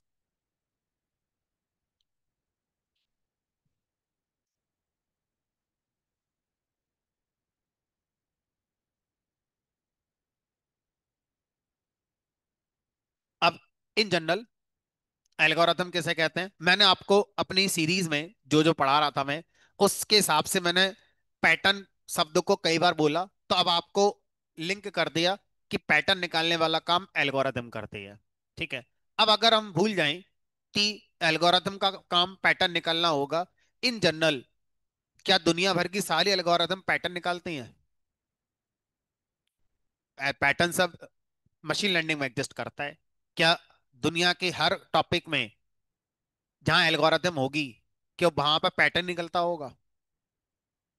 डेटा स्ट्रक्चर पढ़ा होगा, उसमें एल्गोरिथम नहीं थी? Bubble sort, selection sort, merge sort, heap sort, quick sort, binary search, ये सर्च लॉग। तो वो सब पैटर्न थोड़ी निकाल रही हैं। तो वो एक जनरल बात कोई पूछ ले आपसे, एल्गोरिथम किसे कहते हैं, घर में छोटे भाई बहन होंगे आपके, अगर वो पूछ ले एल्गोरिथम क्या होते हैं, तो आप उन्हें ये नहीं कह पाएंगे कि पैटर्न निकालने के जो हमारे लॉजिक होते हैं उनको एल्गोरिथम कहते हैं, उनको समझ नहीं आएगा। मशीन लर्निंग वालों को समझ में आ जाएगा एल्गोरिथम का मतलब क्या है।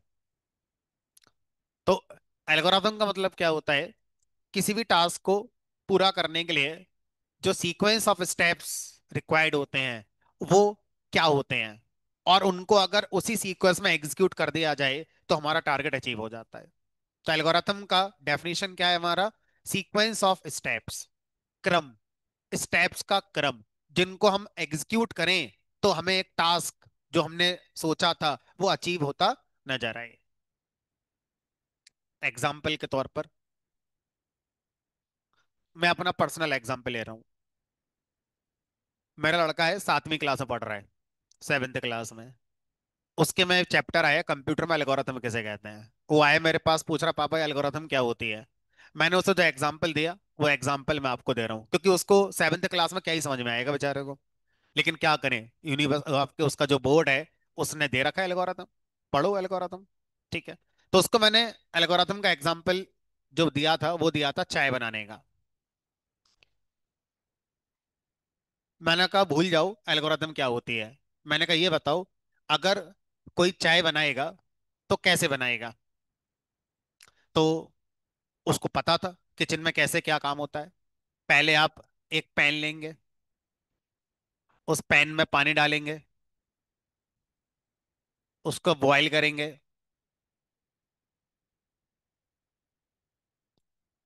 फिर उसमें शुगर, टी, जिंजर, जो जो आपको इलायची जो ऐड करनी है करो। फिर बॉईल करेंगे, फिर मिल्क ऐड करेंगे, फिर फिर अपना छान के ले आओ, कप में कर लो। हमने कहा ये हम लोग तरीका यूज करते हैं पिक्चर में। मैंने उससे बोला कि पिक्चरों में कैसे बनती है चाय। तो उसने कहा ऐसे नहीं बनती है, वहां पर क्या होता है, वहां पर एक बॉइल्ड वाटर होता है एक कंटेनर में, साथ में शुगर के पैक होते हैं, है ना, साथ में अलग से टी होती है, टी बैग होते हैं, और अलग अलग कंटेनर में तीनों चीज होती हैं। अब ये कप लिया, उस कप में पहले पानी डाला, सामने वाले से पूछा बताओ कितनी चीनी लोगे, 1 चम्मच के 2 चम्मच। उसने कहा 1 चम्मच, तो 1 चम्मच डाल दी, और इधर से एक टी बैग डाल दिया, चाय बन गई, पी लो।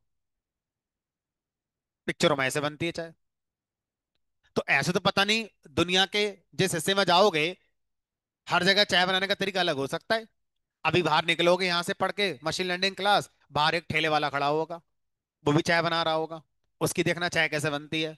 वो कैसे बनाएगा ठेले वाला चाय, वो क्या करेगा, एक बड़े से कंटेनर में सब पहले डाल के रख लेगा। इसी में मिल्क है, इसी में पानी है, सब इसी में डाल रखा है। बस आप आओ और नीचे से उसको हीट करना है, होते ही गर्म छान के ले लो, सब तैयार। एक तरीका ये भी है। जितने ठेले वाले हैं वो कहाँ अलग दूध डालेंगे अलग पानी डालेंगे, सब एक जगह तैयार है, पहली बार पहले दिन ही सुबह बना के सब रख लिया। होटलों में जाओ तो आपको क्या लगता है कि वो ताजा खाना ला रहे हैं, अरे नहीं, ग्रेवी बनी पड़ी है, पता नहीं कब की बनी होगी। मटर पनीर बनाना है तो वही ग्रेवी चल रही है, शाही पनीर बनाना है तो वही ग्रेवी चल रही है। बना कर रख लिया ग्रेवी, आओ अपना फ्राई करके दे देते हैं। घर पर नहीं बनाते लेकिन ऐसे टेस्ट लेकिन उसी में आता है, रखी हुई पे। चलो, तो अब पॉइंट इज, चाय बनाने की एल्गोरिथम एक ये हो गई, एक एल्गोरिथम ये हो गई, तो और भी होती होंगी। अब ये तो चाय बनाने की हर एल्गोरिथम का टारगेट क्या है, चाय तैयार करना कप में। अब बताओ इनमें डिफरेंस क्या है।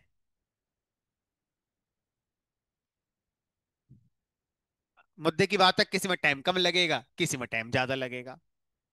मुद्दे की बात है किसी में रिसोर्सेज ज्यादा यूज होंगे, किसी में रिसोर्सेज कम यूज होंगे। रिसोर्सेज मतलब मेमोरी, टाइम, एग्जीक्यूशन कितना लग रहा है कितना नहीं लग रहा है। टेस्ट, टेस्ट की बात है, किसको क्या पसंद आ जाए। इसी तरह से अगर मैं आपसे कहूं मेरे पास कोई भी डेटा सेट है, उसमें से मुझे एक पैटर्न कैप्चर करना है, तो मशीन लर्निंग में हमारे पास 10+ एल्गोरिथम्स हैं जो मुझे आपको पढ़ानी है। होती तो पता नहीं कितनी है, हमारे सिलेबस में 10 से ज्यादा एल्गोरिथम्स रखी गई हैं इसी काम को करने के लिए। तो अगर मैं एक ही डेटा पर वो 10 एल्गोरिथम लगाऊंगा तो 10 के अलग अलग पैटर्न निकलेंगे। लेकिन उन 10 एल्गोरिथम से जो पैटर्न निकलेंगे सबका ऑब्जेक्टिव एक ही है, जो टारगेट है उसको प्रिडिक्ट करना, सैलरी को निकालना। अब किसी एक से निकालोगे तो टाइम ज्यादा लगेगा, दूसरे से निकाला टाइम कम लगा बट मेमोरी ज्यादा लग गई, तीसरा कुछ और सिनेरियो में है, चौथा किसी और सिनेरियो में। हो सकता है 4 एल्गोरिथम का सेम रिजल्ट आ रहा है, कोई सी लगा लो अकड़ा बकड़ा करके जो मन करे। तो अलग अलग सिनेरियो जब पढ़ लोगे तब समझ में आएंगे। तो इस तरह से एल्गोरिथम हमारा वो पार्ट है मशीन लर्निंग सिस्टम का जो हमारे डेटा सेट से पैटर्न को सीखने वाला काम करती है। हर एल्गोरिथम की अपनी एक मैथमेटिक्स होगी। क्या होगी वो जब पढ़ेंगे तब समझ में आएगी। जैसे नाम लो, कल आप ले रहे थे KNN, decision tree, random forest, है ना, लॉजिस्टिक रिग्रेशन, लीनियर रिग्रेशन। ये सब क्या है? एल्गोरिथम का नाम ही तो है। सबका पर्पस क्या है? एक ही पर्पस है, पैटर्न निकालना और टारगेट को प्रिडिक्ट करना। ठीक है सर। तो एल्गोरिथम क्या है वो समझ में आ गई। अब इसी को अगर मैं लिख लूं, तो घर में कोई आपसे पूछे एल्गोरिथम क्या है तो चाय बना देना घर पे बैठ के बस। इससे अच्छा एग्जाम्पल मुझे नहीं लगा कोई। घर में छोटे बच्चों को समझाने के लिए एल्गोरिथम कुछ होती है। उन्हें बबल सॉर्ट, सिलेक्शन सॉर्ट समझाओगे, उठ के चले जाएंगे आपके सामने से। उन्हें क्या पता कौन सी सॉर्टिंग क्या होती है। 7th क्लास से 8th क्लास 5th क्लास में बच्चे आ रहे हैं और एल्गोरिथम पढ़ा रहे हैं। चलो बढ़िया है। हम लोगों ने ग्रेजुएशन पोस्ट, मतलब मैं अपना बता रहा हूँ, मैंने एल्गोरिथम पोस्ट ग्रेजुएशन में पढ़ी थी। और अब मेरा लड़का 7th में पढ़ रहा है। देख रहे हो डिफरेंस कितना आ रहा है ना। बहरहाल आगे देखो। तो अब अगर हम टेक्निकली देखें, in respect of machine learning in general, तो मैं दोनों तरह से लिख रहा हूं, है ना। In ML it is use to learn और आइडेंटिफाई पैटर्न्स इन जनरल।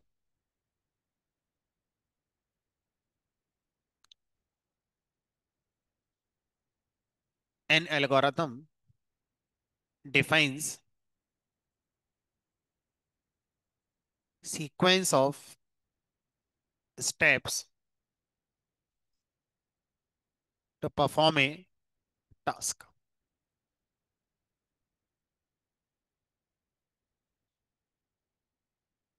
मैं लिख भी रहा हूं टी मेकिंग, ताकि भूल जाओ तो याद आ जाए। और भी घर में जितने एग्जाम्पल अपने लिख लेना इसके जैसे ही, जो नॉन टेक्निकल हो। ठीक है, एल्गोरिथम क्या होती है वो समझ में आ गया। अब अगला टर्म आता है हमारा मॉडल। मॉडल क्या है? एल्गोरिथम ने क्या कहा कि भाई मैंने आपके डेटा से पैटर्न निकाल दिया। अब वो पैटर्न निकाल कर आप कहीं सेव करोगे कि नहीं करोगे? मान लो आपके पास 40 GB का डेटा था। हाइपोथेटिकली मानने में क्या दिक्कत आ रही है, मानो मेरे पास 40 GB का डेटा है।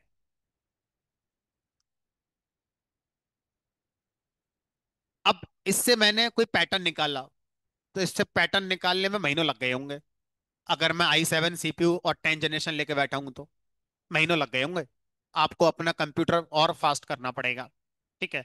तो जब आपने 40 GB के डेटा पर अपना पैटर्न निकाला, तो इस पैटर्न को निकालने के बाद जब आपका कंप्यूटर शटडाउन हो गया, अब कल को दोबारा चाहिए तो फिर निकालोगे, फिर से अपना बिजली का खर्चा लाओगे, फिर से अपना इतना टाइम लगाओगे। ChatGPT जब हमारा पब्लिक डेटा जितना भी इंटरनेट पर अवेलेबल है, उस डेटा से पैटर्न निकाल कर बनाया गया है। ChatGPT से पूछना कभी आप कि भाई आपका डेटा सेट क्या है, तो ChatGPT बताएगा इंटरनेट पर जितने पब्लिक वेबसाइट्स हैं, पब्लिक यूट्यूब के वीडियोस हैं, जितने भी डॉक्यूमेंटेशन है, जनरल मैगजीन, जितनी ऑनलाइन चीजें अवेलेबल है पब्लिकली, सबसे मुझे निकाला गया है। सोचो ChatGPT को जब इस तरह से पैटर्न निकालने के लिए यूज करा गया होगा तो महीनों लगे होंगे उसके। और अब इस्तेमाल हो रहा है डेली। तो इसका मतलब कहने के पैटर्न स्टोर करना चाहिए, बनना तो डेली का काम है ये तो फिर हमारे लिए। तो बस आंसर मिल गया होगा। मॉडल वो ऑब्जेक्ट है जहां पर पैटर्न हमारा स्टोर होता है, और फिर इस मॉडल को पेन ड्राइव में कॉपी करके आप किसी दूसरे को दे सकते हो, ये कहते हुए कि भाई आपको अपने लैपटॉप पे डेटा रखने की जरूरत नहीं है, मैं आपको मॉडल दे रहा हूं, अब इस मॉडल सीधा क्या कराओ, प्रिडिक्शन कराओ। ठीक है। LLM, large language model. तो LLM का मतलब होता है हमारा ऐसे मॉडल जो हमारा लार्ज डेटा पर ट्रेन हुए हैं। लार्ज डेटा मतलब all the public data available on internet, उसको लार्ज कहा जा रहा है। ठीक है। चलो, तो मॉडल क्या है वो समझते हैं। इन ML, तो मॉडल तो अलग अलग कॉन्टेक्स्ट में अलग अलग है। है ना। तो मॉडल शब्द अगर हम कंप्यूटर साइंस में लेकर आते हैं, तो एक टर्म था मॉडल, पावर बीआई के अंदर डेटा मॉडल बनाना। और वहां पर हम क्या करते थे, दो टेबल के बीच में रिलेशनशिप बनाते थे, one to many, many to many, many to one. This concept is also known as data modelling.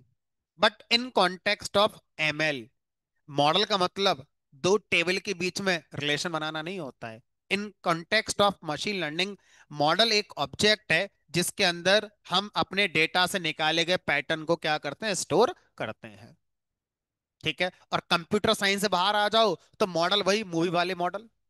तो एक शब्द के कई मीनिंग है। आप जब घर में छोटे भाई बहन को पढ़ाओगे, समझाओगे, मैं बार बार क्यों कह रहा हूं घर में छोटे भाई बहन को पढ़ाओगे, पढ़ाओगे, ये सब 10th 12th तक आ जाएगा बहुत जल्दी।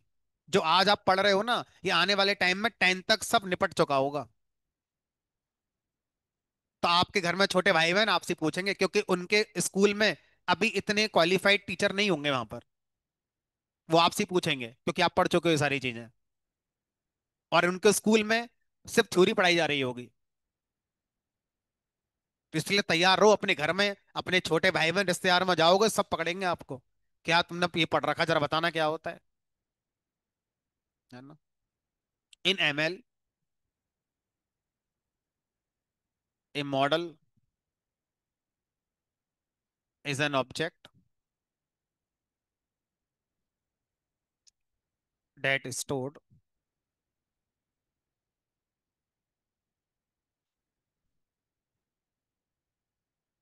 Learned pattern.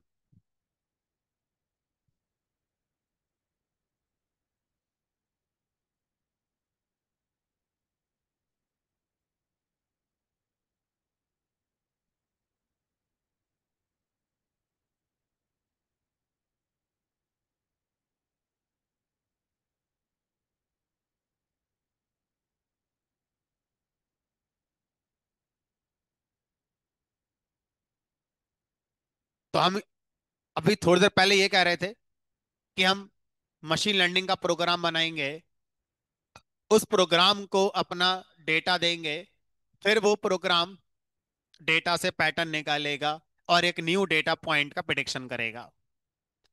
अब हम कितने अंदर आ गए देखो। प्रोग्राम एक बहुत सारे कंपोनेंट से मिलकर बनने वाला टर्म है। इस प्रोग्राम के अंदर सबसे पहले आपको क्या चाहिए होगा, एक एल्गोरिथम चाहिए होगी। और क्या चाहिए होगा, एक मॉडल चाहिए होगा। एल्गोरिथम पैटर्न निकालकर मॉडल में सेव करेगी। फिर वो मॉडल क्या करता है, प्रिडिक्शन करने वाला काम करता है। आउटर लेवल पर ये दोनों शब्द नहीं थे।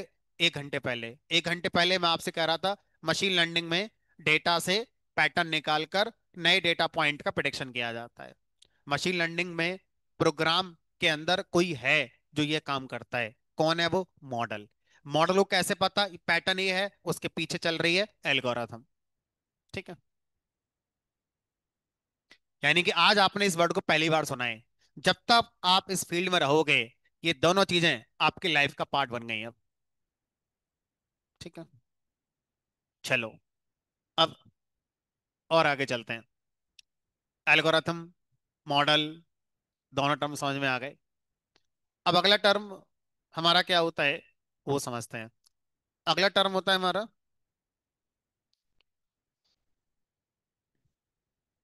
Types of ML. ये थोड़ा वर्टिकल है, बस निपटाना एक फॉर्मेलिटी के लिए, तो मैं लिख रहा हूं पूरा। तो टाइप्स ऑफ एमएल में एक आता है हमारा सुपरवाइज्ड लर्निंग। सुपरवाइज्ड लर्निंग के अंदर आपका आता है क्लासिफिकेशन, और दूसरा आता है रिग्रेशन। सुपरवाइज्ड लर्निंग का मतलब है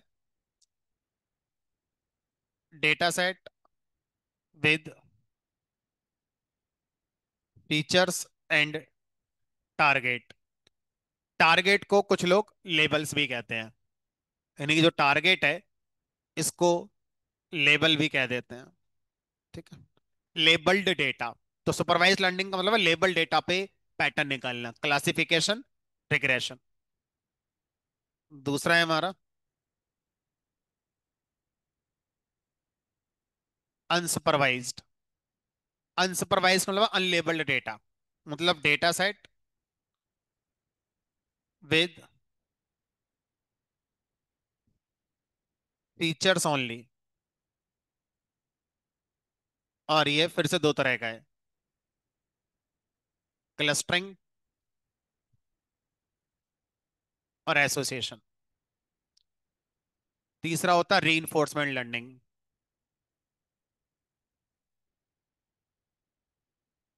ये हमारे सिलेबस में नहीं है।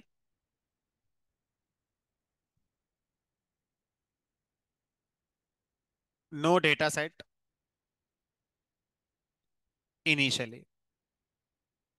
इनिशियली कोई डेटा सेट नहीं, वेट करो।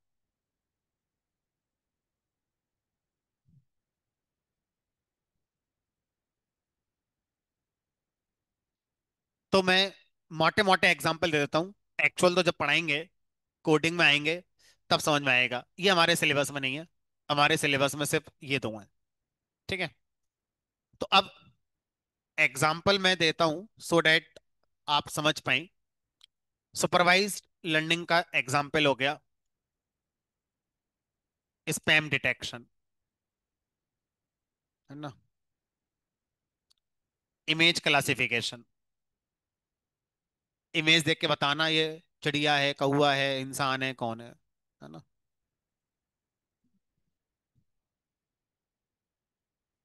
अनसुपरवाइज्ड लर्निंग का सबसे बढ़िया एग्जाम्पल है recommendation system,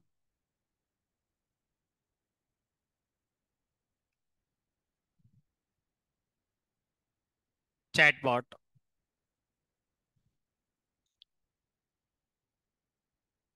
segmentation. So these are the examples of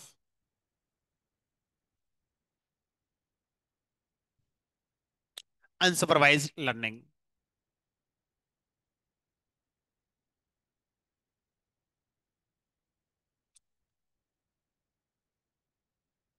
recommendation पता ही है।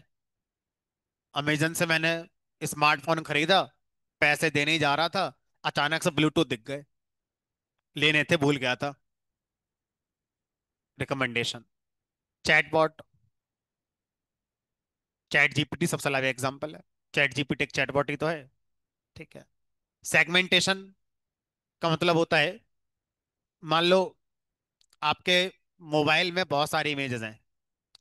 अब आप उन इमेजेस को अलग अलग ग्रुप में लाना चाहते हो।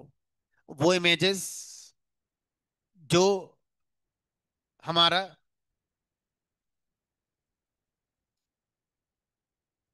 सिंगल फेस वाली हैं, वो एक तरफ हो जाएं। वो इमेजेस जिसमें कोई ह्यूमन है ही नहीं, वो एक तरफ हो जाएं। वो इमेजेस जिनमें एक से ज्यादा ह्यूमन फेस नजर आ रहे हैं, वो एक तरफ हो जाएं। अब लाखों इमेज में देख के आंखों से कहां तक करूंगा। तो आप सेगमेंटेशन से इस काम को कर सकते हैं। आपके एक फोल्डर में हजारों पीडीएफ फाइल पड़ी हैं। एक पीडीएफ मान लो पाइथन की है, कुछ पीडीएफ पाइथन की है, कुछ पीडीएफ सी की है, कुछ जावा की है, कुछ किसी की है, कुछ किसी की है। उनके नाम से पता नहीं चल रहा है, पीडीएफ का नाम 1 2 3 4 ऐसे करके है। अब एक एक को ओपन करके देखूं, पढ़ूं, फिर अलग करूं, बहुत टाइम लगेगा। सेगमेंटेशन से इस काम को किया जा सकता है ना। तो इस तरह से सेगमेंटेशन का मतलब होता है, ऐसे मान लो जैसे अट्टा मार्केट में गए और ढेर लगा हुआ है, एक ही ढेर में सारी जीन्स पड़ी हुई हैं। अब आपको क्या करना है, स्मॉल साइज की जीन्स एक तरफ लेकर आनी है, मीडियम साइज की जीन्स एक तरफ लेकर आनी है, and so on. This is known as segmentation. ठीक है। इसका use online platform, Amazon, Flipkart, Blinkit, Zepto बहुत करते हैं सेगमेंटेशन का। उनके पास इतने सारे आइटम्स हैं, उनकी इमेजेस रखी हैं, तो वो सब सेगमेंटेशन का यूज करके चल रहे हैं। ठीक है। अनसुपरवाइज का एग्जांपल दे दिया मैंने, अंदर क्या है वो भी नहीं बताया, वो तो जब पढ़ेंगे तब आएगा। रीइंफोर्समेंट लर्निंग का एग्जांपल चेस गेम। जो चेस का गेम कंप्यूटर में आता है, वो हमारा रीइंफोर्समेंट लर्निंग का एग्जांपल है।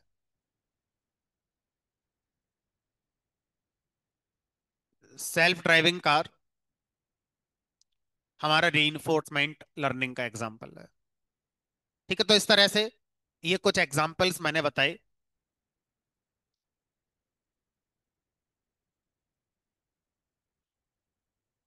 सेमी सुपरवाइज कोई ऑफिशियल टाइप नहीं है। सेमी सुपरवाइज का मतलब ऐसे है कि मेरे पास कुछ डेटा है, इसमें पहला फीचर, दूसरा फीचर टारगेट, इसमें कुछ सैंपल ऐसे हैं जिनका टारगेट है, और कुछ सैंपल ऐसे हैं जिनका टारगेट है ही नहीं, नल नल नल। तो इस तरह के डेटा को सेमी सुपरवाइज लोग कह देते हैं। ठीक है, तो कोई अलग से सेमी सुपरवाइज का कोई कॉन्सेप्ट नहीं है। तो सेमी सुपर नहीं नहीं, सेमी सुपरवाइज को जब भी यूज किया तो सुपरवाइज बना के यूज किया जाता है। तो पहले क्या करते हो, सेमी सुपरवाइज में जिनका टारगेट नहीं था, इस डेटा का यूज करके पहले उन सबका टारगेट लेकर आते हो, सब बन के सुपरवाइज, फिर ये वाली टेक्निक लगाते हो। जो एल्गोरिथम्स होंगी या तो इसकी होंगी या इसकी होंगी या इसकी होंगी। सेमी सुपरवाइज की कोई एल्गोरिथम नहीं है ही नहीं। सेमी सुपरवाइज के डेटा का पहले आपको क्या करना होता है, सुपरवाइज में कन्वर्ट करना होता है, फिर वो एल्गोरिथम लगाई जाती है। इसका मतलब ये है कि जो एल्गोरिथम्स हैं, ये इनकी अलग है, इनकी अलग है और इनके अलग है, हर किसी के अलग अलग एल्गोरिथम्स है। एक ही एल्गोरिथम सब पे नहीं चलती है। ठीक है, चलो। तो टाइप्स,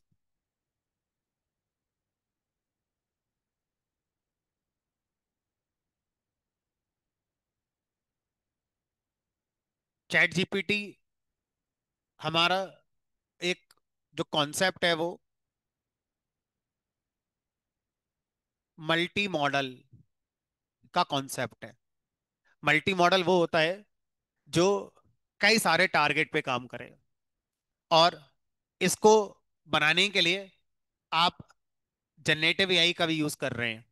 इसमें जनरेटिव एआई कहीं नहीं है। ठीक है, तो चैट जीपीटी रीइंफोर्समेंट लर्निंग का भी यूज कर रहा है, इवन तीनों का यूज कर रहा है। तीनों का यूज करके चैट जीपीटी के मॉडल को बनाया गया है, किसी एक से नहीं बनाया गया है। ठीक है, चलो अब आगे चलते हैं।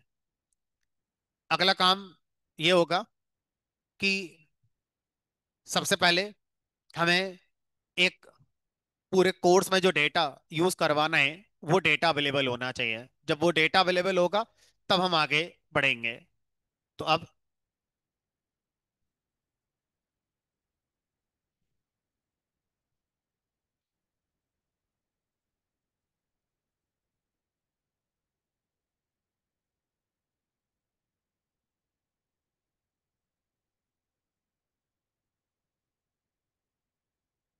हम लोग एनाकोंडा, जुपिटर पे कोडिंग करेंगे। आई होप सबको ये पता होगा इसके बारे में, ऑलरेडी आप स्टेट्स में आ रहे हैं तो।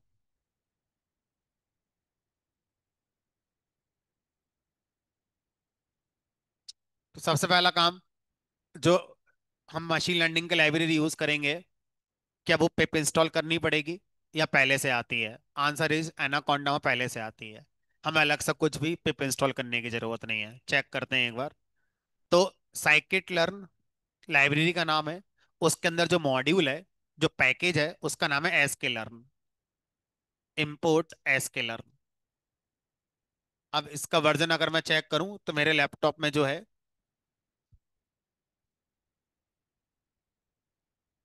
1.6.1 है, तो कोई सा भी आपका चलेगा। 1.4 1.3 भी होगा तो चलेगा, कोई खास दिक्कत नहीं है। तो ये एस के लर्न का हमारे पास पहला है। अब जो हमें डेटा सेट की जरूरत पड़ेगी, वो कुछ डेटा सेट मैं आपको शेयर करूंगा, और उन्हीं डेटा सेट पर हम लोग आगे बढ़ेंगे। तो हम लोग जो डेटा सेट यूज करने वाले हैं, एक बार वो मैं आपको दिखा देता हूँ।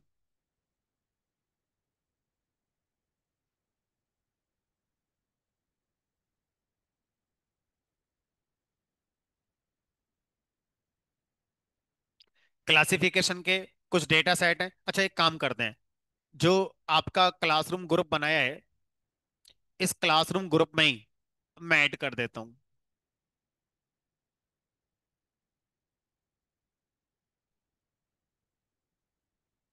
14 लोगों ने इसमें ज्वाइन कर लिया है।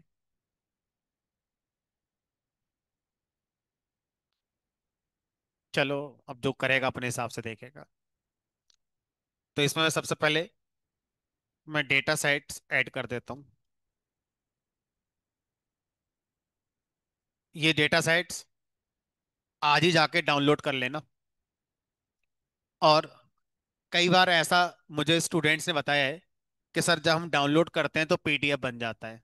अब वो आप अपने लेवल पर देखना कि वो कैसे उसी फॉर्मेट में आएगा जिस फॉर्मेट में है। ठीक है। ब्राउजर चेंज करना, मोबाइल से करना, लैपटॉप से करना, कैसे करोगे वो आप देख लेना। मैंने आपको बता दिया, ऐसा कई लोगों ने बताया है मुझे।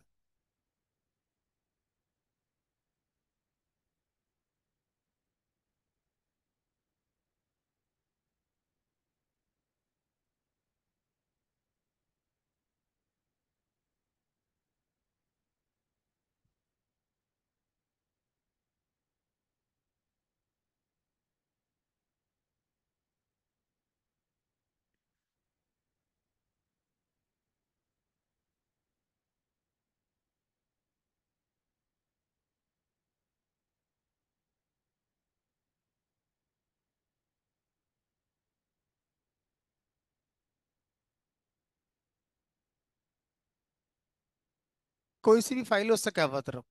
इसको तो डेटा स्ट्रक्चर फॉर्म में चाहिए। अब जहां से लाओ, डेटाबेस से, टेबल से ले आओ, एक्सेल से ले आओ, पीडीएफ से ले आओ, क्लाउड से ले आओ, कहीं से ले आओ, इससे फर्क नहीं पड़ता।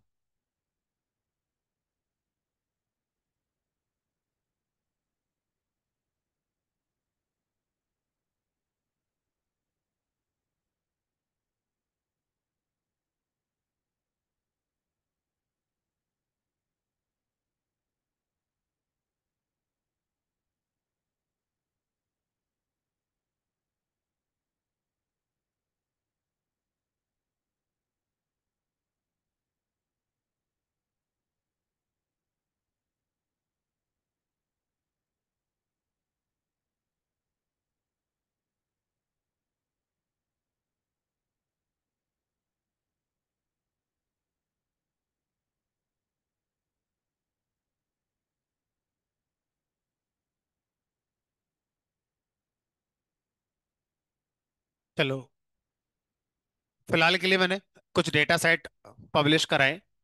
इनको डाउनलोड करके अपने लैपटॉप पे कहीं रख लेना। बाकी जब आगे जरूरत पड़ेगी तो एक बार यूज करेंगे। तो अब सबसे पहले हम जो स्टार्ट करेंगे वो सुपरवाइज स्टार्ट करेंगे। और सुपरवाइज के अंदर हम लोग जाएंगे क्लासिफिकेशन के अंदर। ठीक है। तो क्लासिफिकेशन का मतलब होता है आपका जो टारगेट है वो किसी कैटेगरी को रिप्रेजेंट कर रहा होगा। वो कोई कंटिन्यूअस वैल्यू नहीं होगी। टारगेट आपका एक डिस्क्रीट वैल्यू हो सकती है।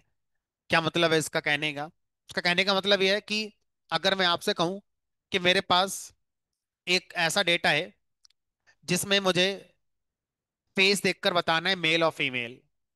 तो बताओ टोटल टारगेट में कितनी क्लास है मेरी, दो, एक मेल और एक फीमेल। तो ये क्लासिफिकेशन का हो गया। लेकिन अगर मैं आपसे कहूं ये वाला डेटा जो मैं एग्जांपल ले रहा हूं, क्या इसमें टारगेट किसी क्लास से बिलोंग कर रहा है।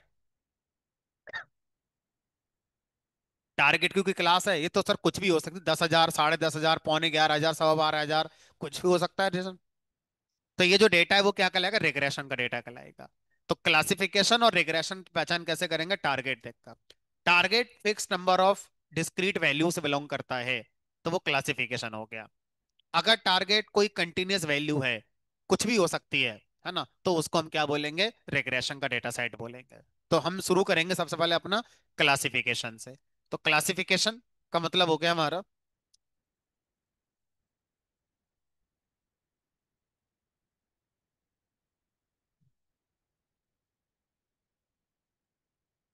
Target belongs to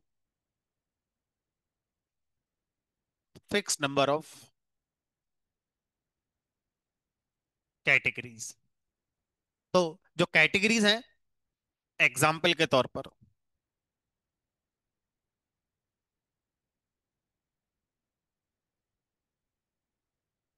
predict division in exam, fail, first, second, third. तो टोटल चार ही कैटेगरी हो सकती हैं, और तो कुछ पॉसिबल है नहीं हमारी। ठीक है। Predict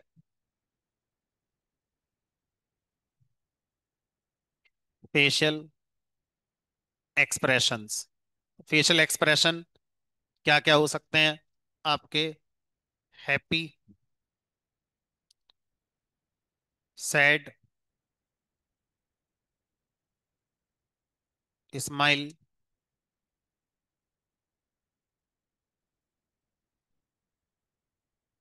neutral. तो टोटल ये भी चार कैटेगरी हो गई। अब ध्यान से देखो, ऐसे और भी ढेरों एग्जाम्पल हो गए। Predict, message type,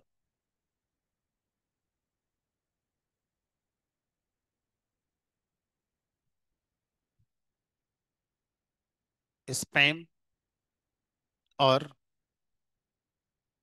not spam.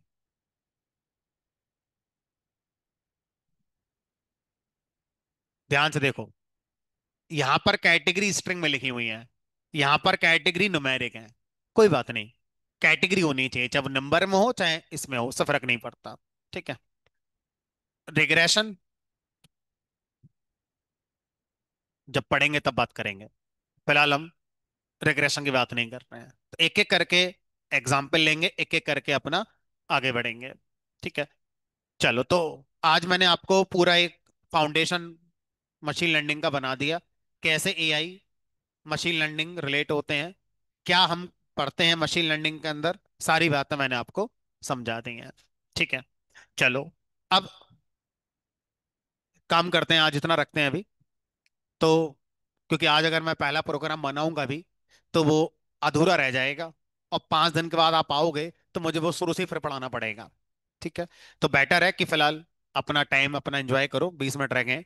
तो नेक्स्ट संडे मिलेंगे 10 बजे, और पहला प्रोग्राम मशीन लर्निंग का हम लिखेंगे क्लासिफिकेशन का यूज करके।